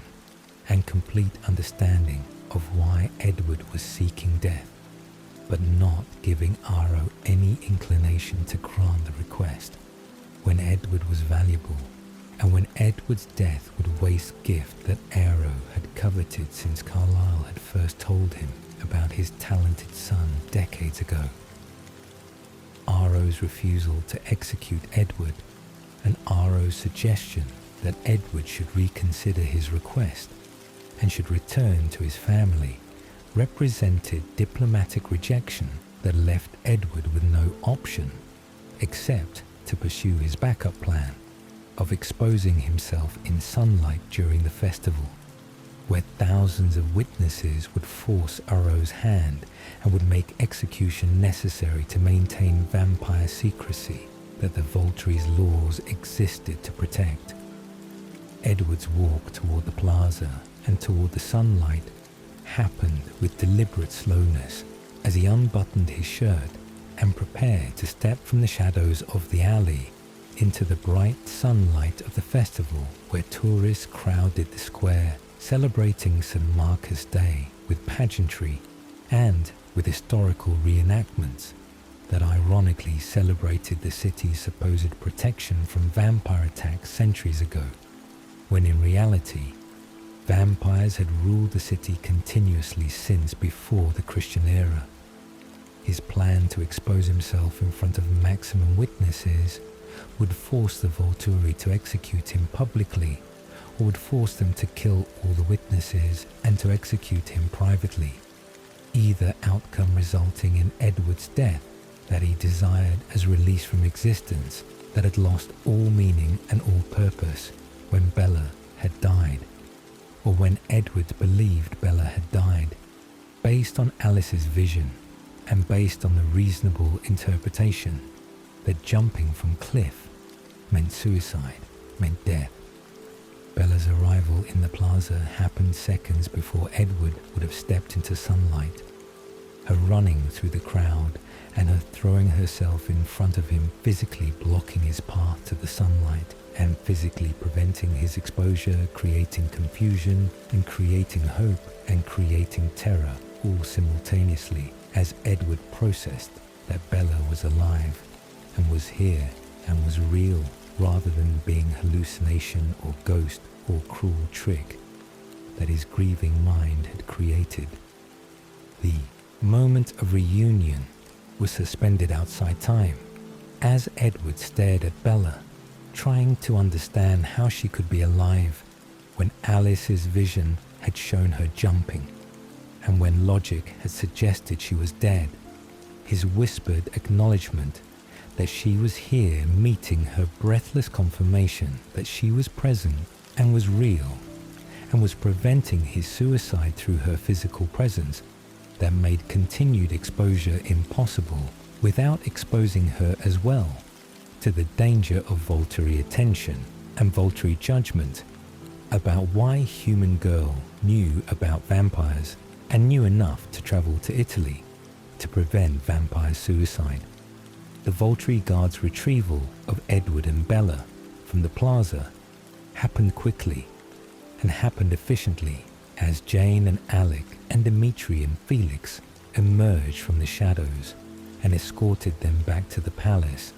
where Aro would want to examine the situation more carefully and would want to understand why human girl possessed knowledge of vampires and possessed relationship with Cullen family member that had motivated her to travel internationally to prevent his suicide. Alice's arrival at the palace slightly ahead of Edward and Bella's escort allowed her to prepare Aro for the situation and allowed her to begin negotiations about how to resolve the problem of Bella's knowledge without requiring Bella's death that Edward would fight to prevent, and that would create conflict between the Cullens and the Volturi that neither side particularly wanted, despite the tensions and despite the fundamental disagreement about whether humans who knew about vampires should be allowed to live. The return to Forks happened with mixture of relief and apprehension as Edward and Bella and Alice flew back to the United States after escaping Volterra with the Volturi's ultimatum that Bella must eventually be transformed or must be killed to protect the vampire secret that her knowledge of their existence threatened regardless of her promises to remain silent or her demonstrated loyalty to Edward and to the Cullen family during the crisis in Italy.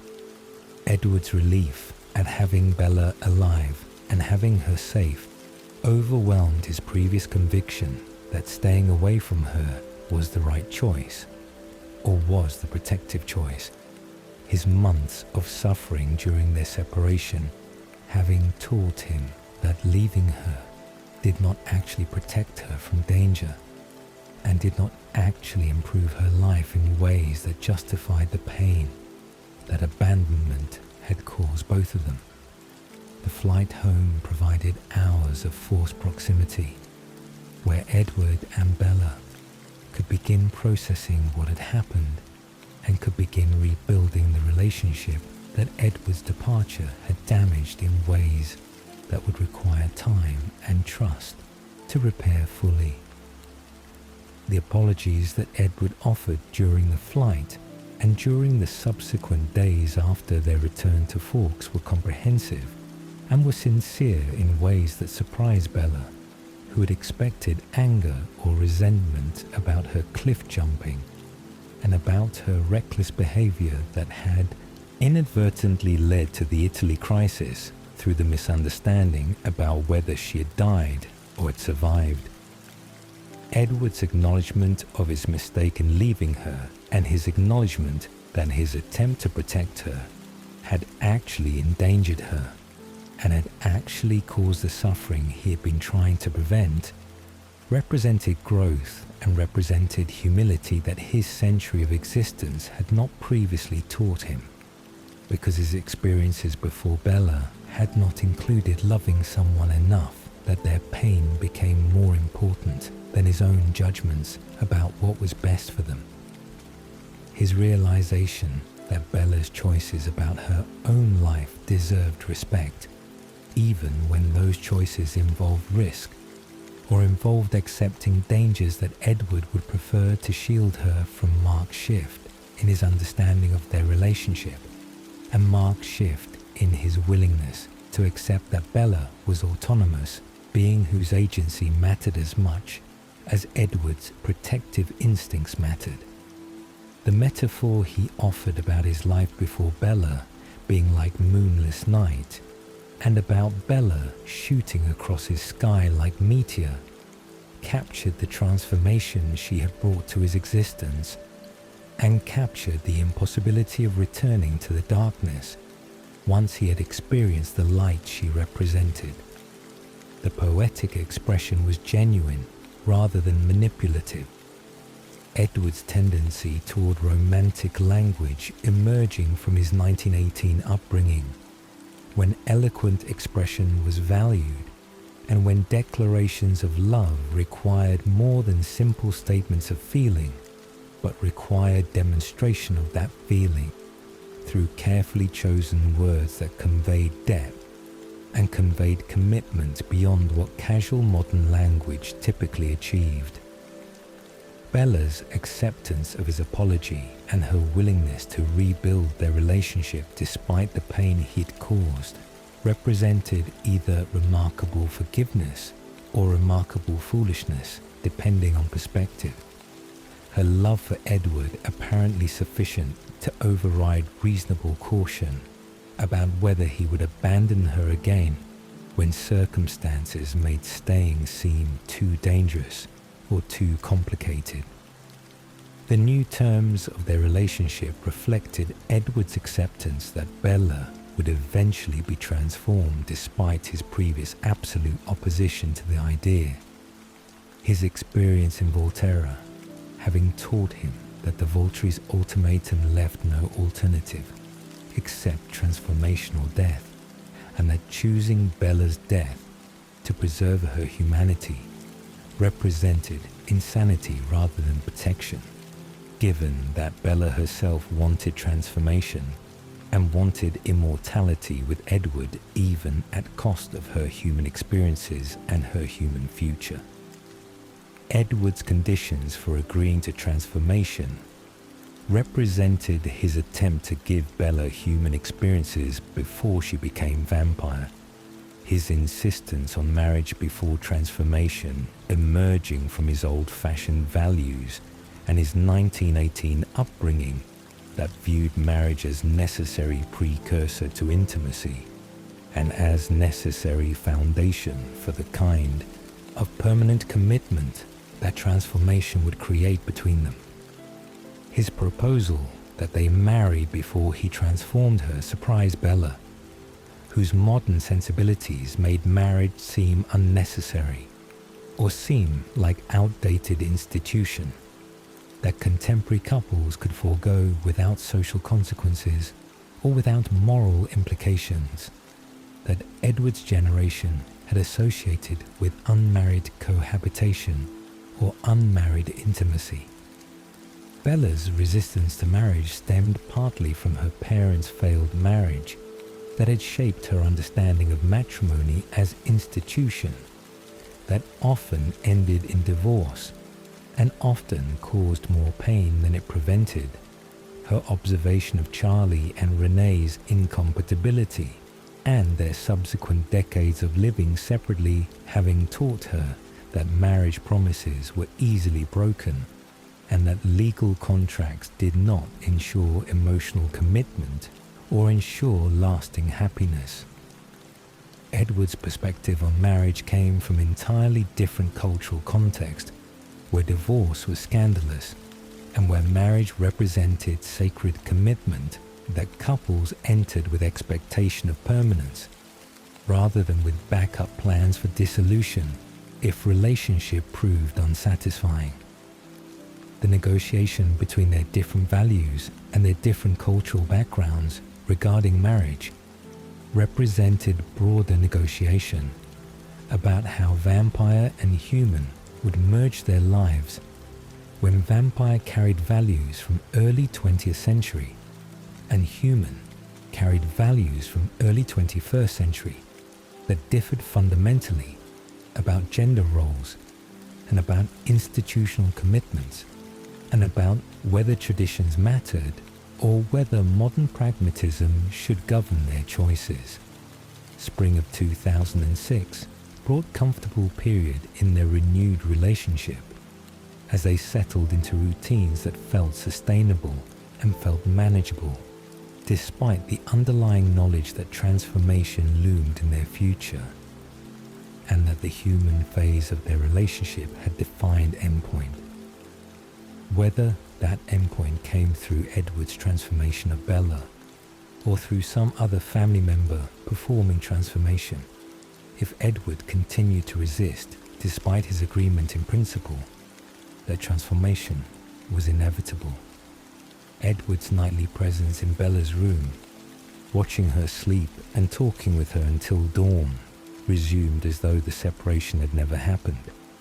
His inability to stay away from her, now accepted as permanent feature of their relationship, rather than as temporary weakness that he should overcome through discipline or through commitment to protecting her through distance. Charlie's rules about Edward not being allowed in the house represented futile attempt at parental control that both Edward and Bella cheerfully ignored. Edward's ability to enter through window making Charlie's restriction on front door access meaningless, except as symbol of Charlie's disapproval, and Charlie's concern about his teenage daughter's relationship with Boy, who had previously abandoned her and who might abandon her again. The Jacob Black problem emerged as source of tension and source of jealousy that Edward had not experienced before, given that his telepathy usually allowed him to assess potential rivals and to dismiss them as non-threats based on reading their thoughts and understanding their limitations. Jacob represented genuine threat in Edward's perception because Jacob loved Bella genuinely, and because Jacob offered alternative future that included warmth and included humanity and included the possibility of normal life with normal aging and normal children. That Edward could never give Bella, no matter how much he loved her or how much he wanted to provide everything she desired. Reading Jacob's thoughts revealed the depth of Jacob's feelings and revealed Jacob's hope that Bella would eventually choose him over Edward once she recognized that Jacob could offer her future that Edward's vampire nature made impossible. The werewolf's confidence in his own appeal and his confidence that Bella's attraction to Edward was based partly on supernatural allure, rather than on genuine compatibility, creating resentment in Edward, who wanted to believe that Bella's love for him was authentic, rather than being influenced by vampire qualities that humans found attractive, without understanding why. The treaty with the Quiluta werewolves that prevented Cold Ones from entering Quilut land created practical barrier that prevented Edward from following Bella when she visited Jacob on the reservation. His frustration at being unable to monitor her safety and unable to read Jacob's thoughts when they were together, making him anxious in ways that he recognized were possessive, but that he could not fully overcome, despite recognizing that Bella deserved freedom to maintain friendships without Edward's constant supervision. The treaty had been established decades earlier, when Carlisle had first brought his family to the Olympic Peninsula, and when initial encounters with the Quilut werewolves, who protected their territory from vampire incursions, had resulted in negotiated peace rather than resulting in violence that would have cost lives on both sides and would have created ongoing conflict that neither side wanted. The terms specified that Cullens would not enter Quilut land and that werewolves would not attack Cullens as long as Cullens maintained their vegetarian lifestyle and maintained their commitment to not killing humans in the region, where both supernatural species coexisted uneasily. May and June of 2006 brought the Seattle newborn army crisis to Edward's attention through Alice's visions of army being created and being directed toward purpose that remained unclear in the precognitive images that showed chaos and showed violence, but did not show clear motivation or clear target for the organized newborn force. Edward's analysis of the situation through Alice's visions and through reports from other vampires who had noticed the unusual activity in Seattle led him to conclude that someone was creating newborns deliberately and was creating them in numbers that suggested military purpose rather than simple maker losing control of their creations. The pattern of killings and the pattern of disappearances in Seattle indicated systematic creation of newborn army rather than random violence from out-of-control vampire. The organization and the planning suggesting experienced vampire was behind the creation and was planning attack or was planning some action that required significant force to accomplish. The realization that Victoria was behind the newborn army came through combination of Alice's visions and through Edward's deductive reasoning about who would have motivation to create army targeting the Cullens and targeting Bella specifically. Victoria's mate James had been killed by the Cullens during the ballet studio confrontation.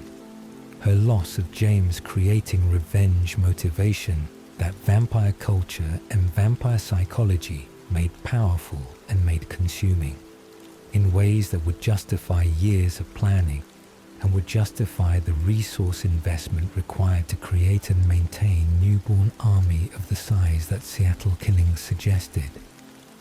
Victoria's strategy of using newborns to overwhelm the Cullens demonstrated tactical intelligence that Edward had not credited her with during their previous encounters.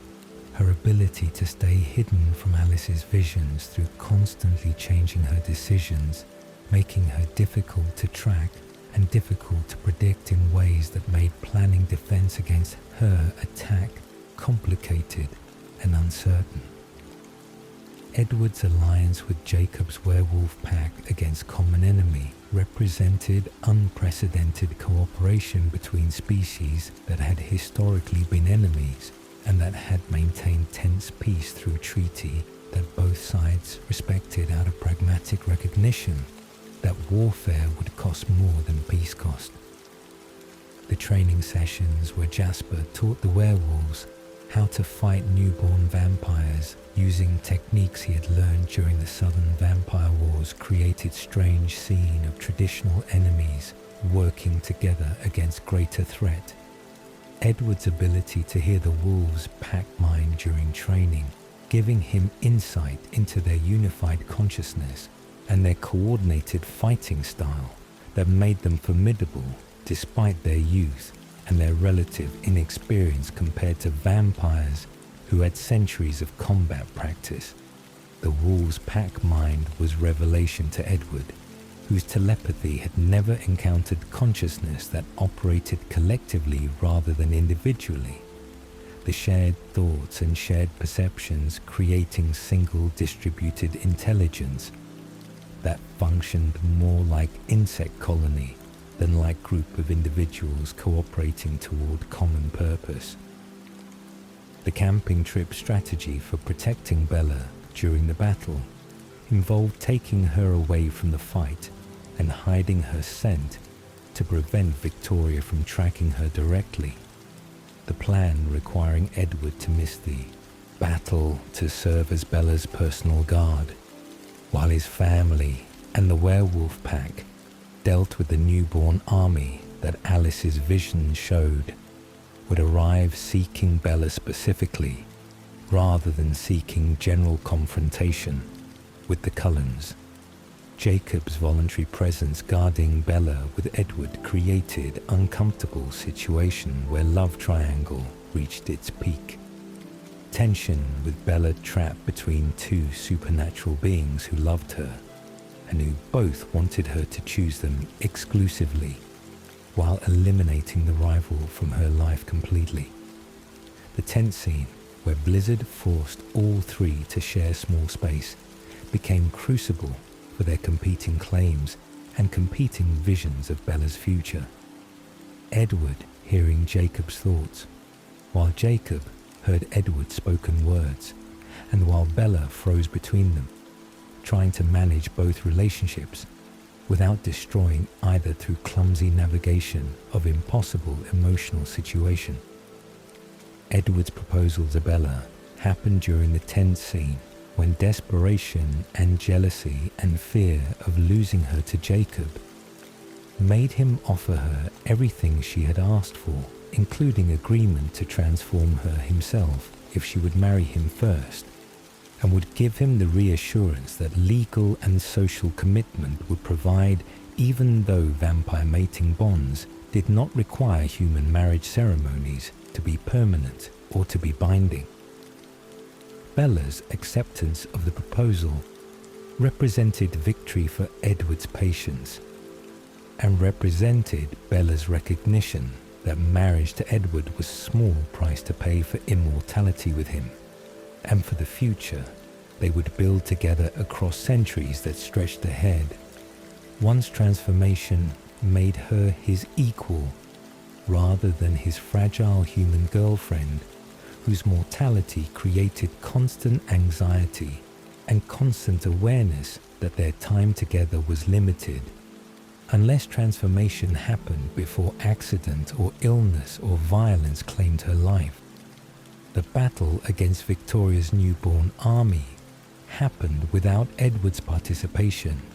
his role as Bella's protector keeping him away from the fight, while Jasper's training and the werewolf's natural abilities allowed the combined force to destroy the newborns efficiently, despite the numerical advantage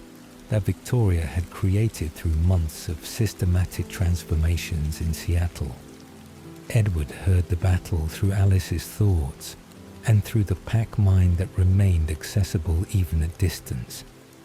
The reports of casualties and reports of victories coming through telepathic connection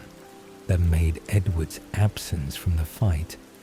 feel more frustrating than it would have felt if he had been completely isolated from information about how the confrontation was progressing.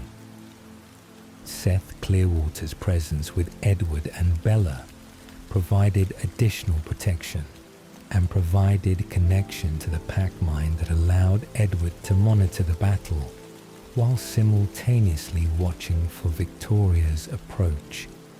That Alice's vision showed would come directly to the mountain where Bella was hiding,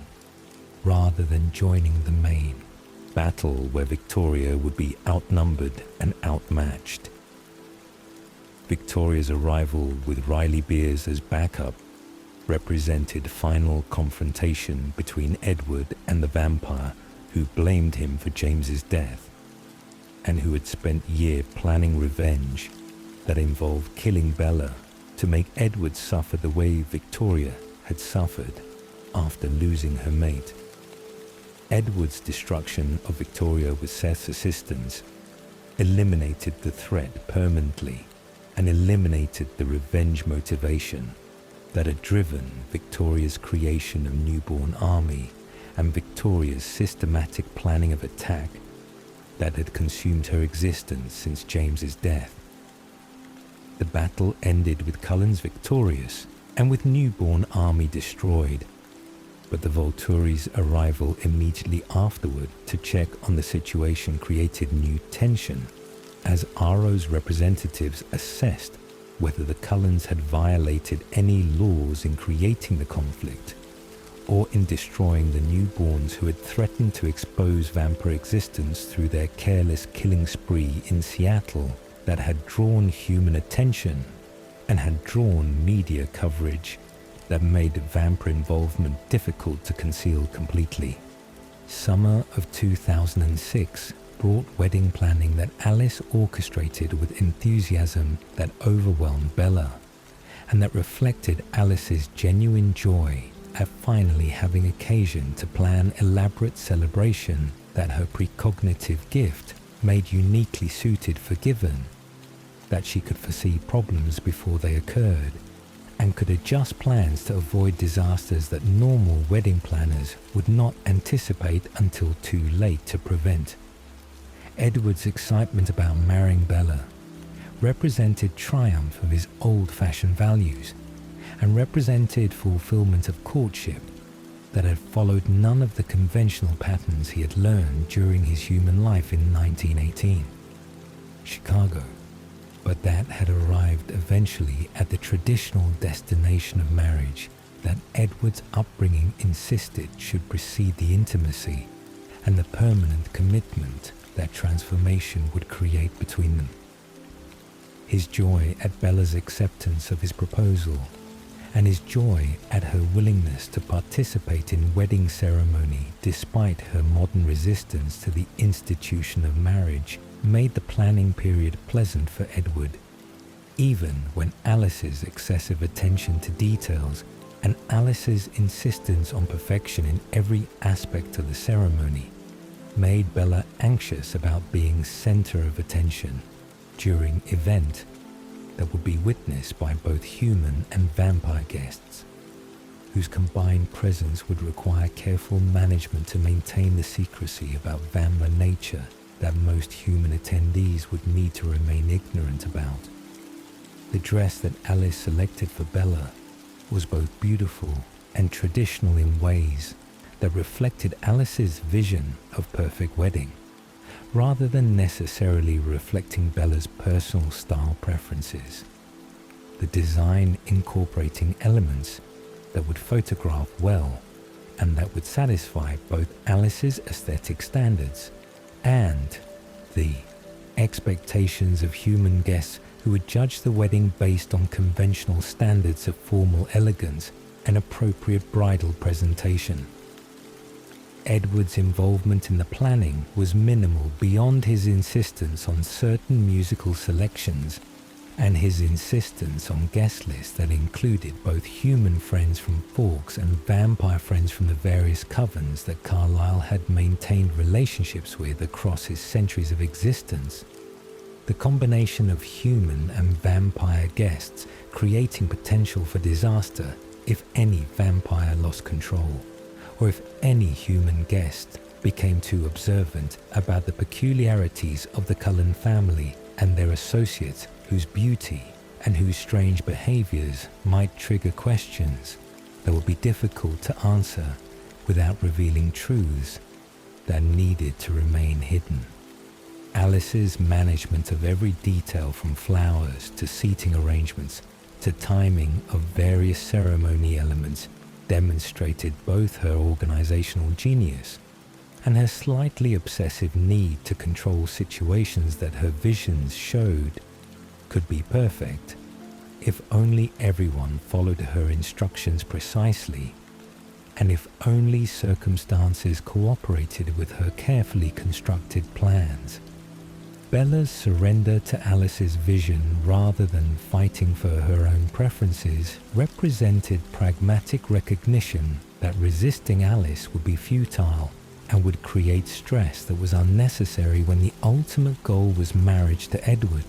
rather than specific details about how that marriage was celebrated or witnessed by their community. Edward appreciated Bella's flexibility and appreciated her willingness to participate in ceremony that meant more to him than it meant to her, given his traditional values and his deep-seated belief that marriage represented sacred commitment, rather than simply legal contract or social performance. August 13th of 2006 brought the wedding day that Alice had been planning for months with precision, that left nothing to chance, and that anticipated every possible problem, from weather to guest conflicts to timing issues that might disrupt the careful schedule she had created. Edward waited at the altar that had been constructed in the Cullen backyard, where the ceremony would take place, surrounded by thousands of flowers and surrounded by decorations that transformed the space into the fairy tale setting that Alice had envisioned and that photographs would capture for Bella's human memories before transformation replaced human memory with Vampire's perfect recall that would preserve every detail of the day with clarity that exceeded what photographs could provide. His nervousness about the ceremony was minimal compared to his joy at finally marrying Bella. After the long courtship and after the separations and the crises that had threatened to prevent this moment from ever arriving, his certainty that marriage to Bella was right decision and was fulfillment of destiny, making the public ceremony feel like formality that confirmed what had already been true in his heart since the moment he had accepted that he loved her despite the dangers and despite the complications that loving human created for Vampire, whose nature made him perpetual threat to her safety. Seeing Bella walk down the aisle in the dress that Alice had selected, and with expression that combined nervousness and happiness in ways that made her more beautiful than Edward had ever seen her, made the century of waiting and the century of believing he would be alone forever seem worthwhile, because this moment justified everything that had come before and everything that would come after. Once they were married, and once they were truly partners in ways that their previous relationship had approximated, but had not fully achieved. The vows they exchanged were traditional despite Bella's modern sensibilities. The promises to love and to cherish, and to remain faithful until death did them part, carrying ironic weight, given that death would not part them if Edward transformed Bella as planned, and if their marriage lasted into the immortal future that transformation would provide. Edward meant every word of the vows with intensity that mortal marriages rarely achieved, because mortal marriages ended eventually through death or through divorce, while vampire marriages lasted literally forever, unless violence destroyed one partner and left the other to grieve eternally without possibility of moving on, or possibility of finding replacement for mate who was gone. The reception following the ceremony included dancing and included speeches from Charlie, who struggled visibly with emotions about giving away his daughter to a young man he barely knew and barely trusted after the abandonment episode that had devastated Bella months earlier. Edward danced with Bella during the first dance with grace that came from decades of practice and from vampire coordination that made every movement appear effortless and appear perfectly synchronized with the music that he had selected specifically for this moment.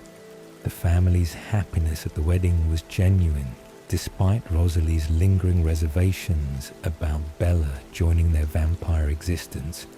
and despite the knowledge that wedding represented a transition point, after which Bella's humanity would be temporary rather than permanent state that would last her natural lifetime. The honeymoon destination was Isle Esme, the private island off the coast of Brazil that Carlyle had given to Esme as gift decades earlier, and that Esme was now offering to Edward and Bella for their honeymoon as wedding present that would give them privacy and would give them isolation from both human and vampire observers who might otherwise intrude on their first weeks as married couple. The island represented paradise in literal sense, with white sand beaches and with clear water, and with house that had been prepared specifically for their arrival, with supplies and with amenities that would make the honeymoon comfortable despite the island's isolation from mainland conveniences. Edward's nervousness about the wedding night exceeded his nervousness about the ceremony itself. His fear of hurting Bella with vampire strength during intimacy that he had waited centuries to experience, making him cautious in ways that frustrated Bella, who did not share his concerns about physical safety and who did not appreciate his excessive care that made the experience less spontaneous than she had hoped. The first night together as a married couple was everything Edward had imagined and everything he had feared simultaneously. The physical intimacy that he had denied himself throughout their courtship, finally permitted by the marriage vows that his old-fashioned morality had insisted upon, before allowing himself to be intimate with Bella in ways that modern couples would have pursued months or years earlier without waiting for formal marriage ceremony to authorize physical relationship. His restraint during their lovemaking was extreme even by his own standards. His constant monitoring of his strength and his constant awareness of Bella's fragility, making the experience feel controlled rather than passionate,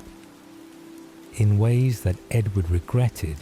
but that he believed were necessary to prevent accidentally killing her through loss of control during moments of intensity that might overwhelm his careful discipline. The morning after brought Edward's horror at discovering bruises on Bella's body where his hands had gripped too tightly despite his attempts at restraint. the visible evidence of harm he had caused, making him question whether physical intimacy was possible between vampire and human, without inevitable injury that would accumulate and would eventually cause serious damage if they continued being intimate without Edward developing better control, or without Bella's transformation, eliminating her vulnerability to vampire strength. His absolute refusal to be intimate with Bella again, despite being married and despite Bella's protests, represented Edward's self-loathing returning in full force. His conviction that he was a monster who harmed everything he touched, making him retreat into protective distance that marriage was supposed to have eliminated, but that Edward's guilt about the bruises reinstated immediately and absolutely, despite Bella's assurances that the minor injuries were acceptable price for intimacy that she wanted to continue rather than abandoning because of Edward's excessive caution about her safety. Bella's frustration and Edward's renewed celibacy despite their marriage grew throughout the second week of the honeymoon, as Edward remained firm in his refusal to risk hurting her again, regardless of her arguments that the bruises were healing and that she was willing to accept minor injuries if the alternative was Edward withdrawing from physical relationship that was supposed to be part of marriage. The standoff between Edward's protectiveness and Bella's desire for normal married relationship might have continued indefinitely if Bella had not begun experiencing symptoms that suggested impossible development that neither of them had anticipated or had considered possible given vampire reproductive biology that conventional wisdom suggested was incompatible with human reproduction. Bella's realization that she might be pregnant came during the second week, when her period was late, and when nausea and when unusual fatigue suggested something beyond simple adjustment to married life or simple reaction to the stress of the wedding and the travel to the island. Edward's initial disbelief that pregnancy was possible reflected centuries of vampire lore that insisted vampires could not reproduce because transformation froze their bodies in unchanging states that could not support the biological processes required for creating new life. His body had not changed since 1918, when transformation had occurred, his assumption being that frozen, unchanging body could not produce viable sperm capable of fertilizing human egg, even if other aspects of sexual function remained operational after transformation, eliminated most biological processes that characterize living organisms. The confirmation that Bella was genuinely pregnant rather than experiencing full symptoms came through combination of her continuing symptoms and through Edward's growing awareness that something was developing inside her body that he could sense through proximity, even though he could not yet read thoughts of whatever was growing in her womb. His panic about the pregnancy exceeded any previous panic he had experienced, including the panic during James's attack or during the Italy crisis. His complete lack of information about vampire-human hybrid pregnancies, making him assume worst-case scenarios based on legends he had heard about creatures born from such unions who killed their mothers during gestation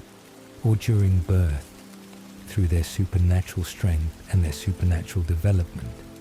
that human bodies could not safely accommodate.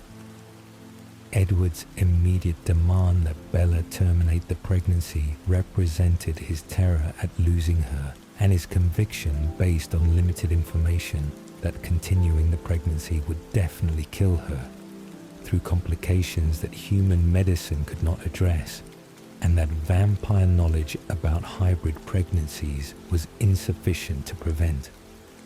his pleading with her to abort the fetus before it grew large enough to cause irreversible damage came from genuine fear rather than from desire to control her reproductive choices, his desperation making him willing to beg and willing to promise anything if she would just agree to end the pregnancy that he was convinced would kill her within weeks,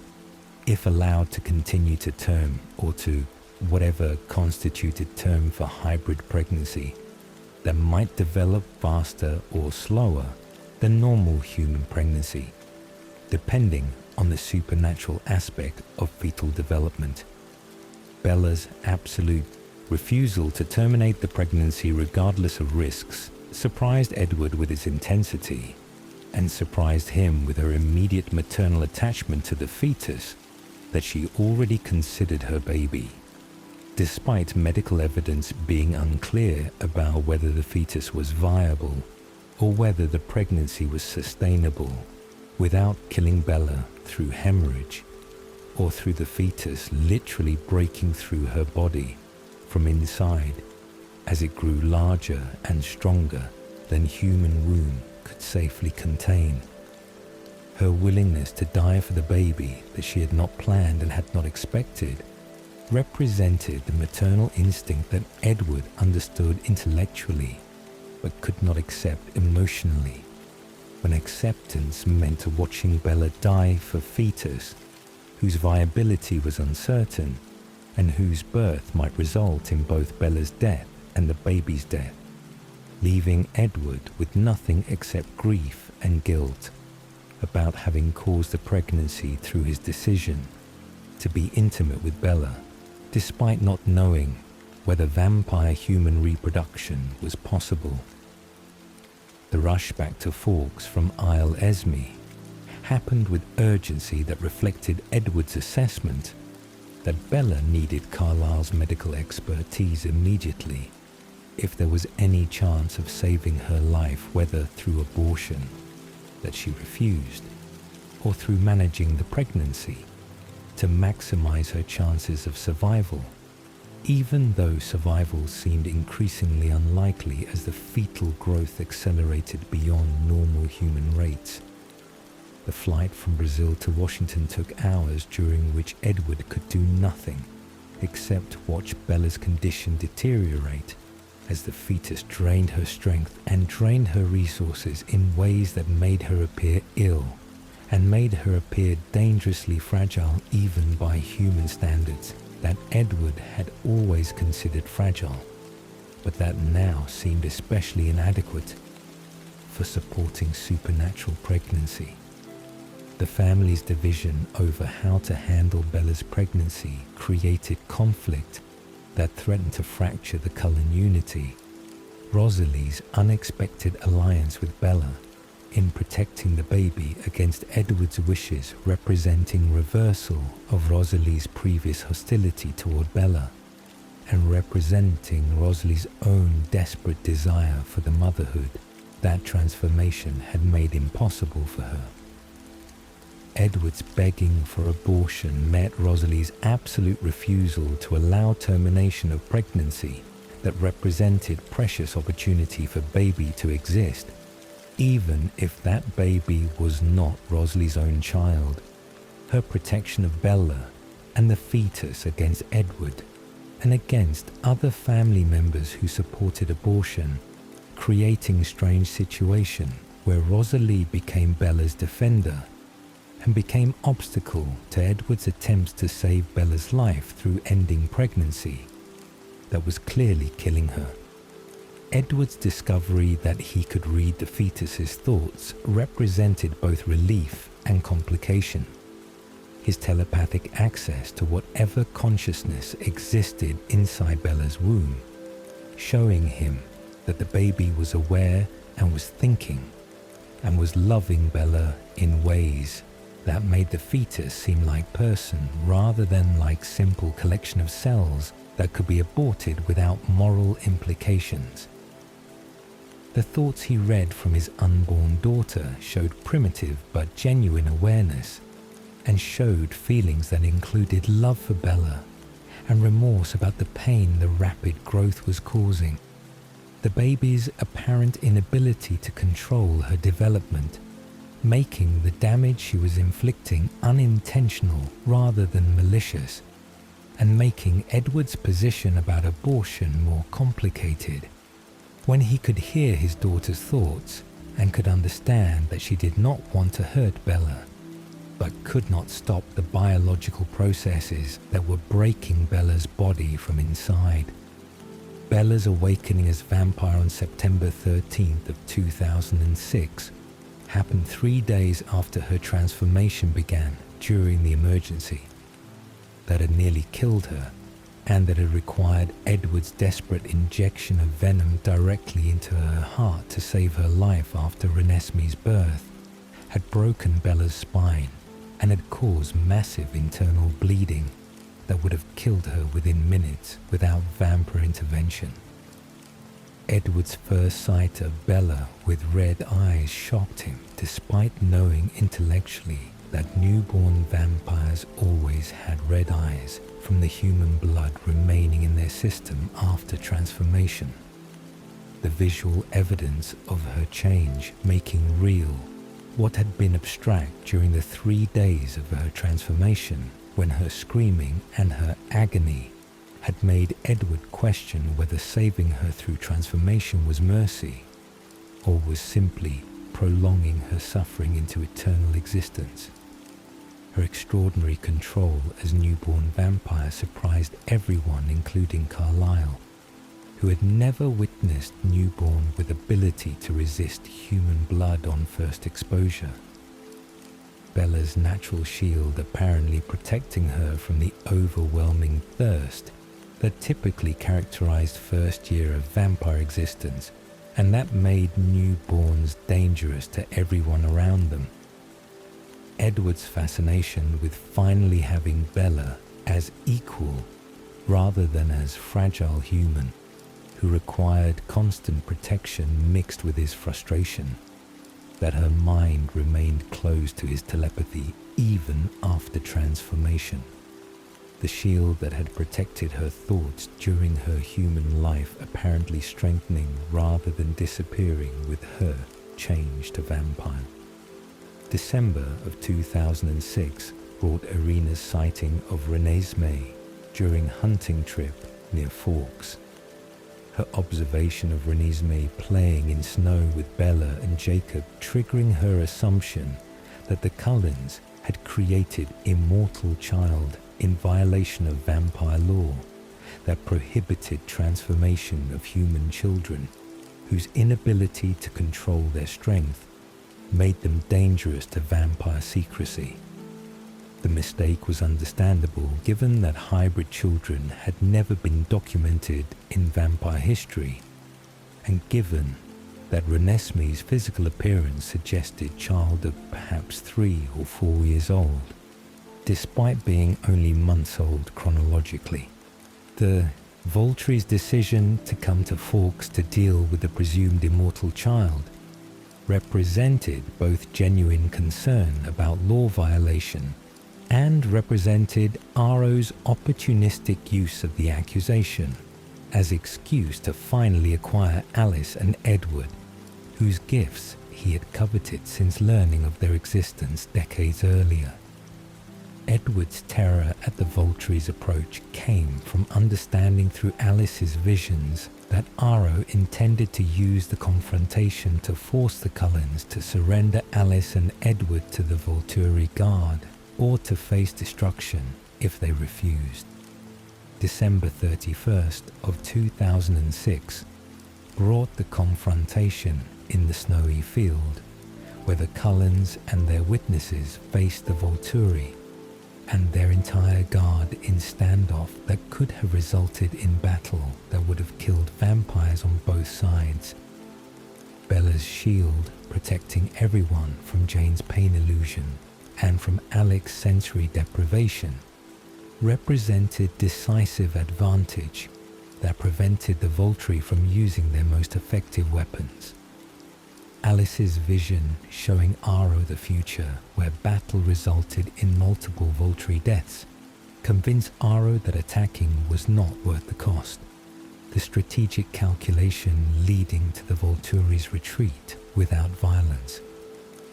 Bella's decision to lower her shield and to show Edward her thoughts for the first time gave him the gift he had wanted since their first meeting, her mental voice revealing how she saw him and how she loved him. Edward's certainty that Carlyle had been right about souls and about redemption came from recognizing that the life he had built with Bella represented salvation rather than damnation. Edward Cullen's journey spans a century from the human boy who loved his mother and loved music in 1918 Chicago to the vampire who killed humans during his decade of rebellion, to the monster who found redemption through loving the one mind he could never read. His transformation was not from human to vampire, but from lost soul believing himself damned to found soul understanding that salvation comes through choosing compassion over instinct and choosing love over the comfortable darkness of isolation and self-punishment. Bella was not his salvation, but his mirror, showing him he was worth saving and worth loving, despite the century of guilt he carried and despite the blood on his hands from the lives he had taken when he had believed that being predator meant being judge. 100 years of hearing everyone's thoughts taught him nothing compared to what the silent mind taught him about faith and about trust, and about the reality that mystery matters more than certainty when building connection that transcends understanding. The eternal teenager finally grew up. When he became husband and father, the roles giving him purpose that immortality alone could never provide. His story continues in the cottage with Bella, and in the forest with Renesmee, and in the eternity he thought would be punishment, but became his paradise. So rest now, twilight souls, with Edward's long darkness transformed to light. Let his century of searching for belonging carry you gently into dreams of finding your own silent mind and your own reason to believe that even monsters can be redeemed through love that sees past the surface into the soul beneath. Sleep knowing redemption awaits those who choose it. Good night.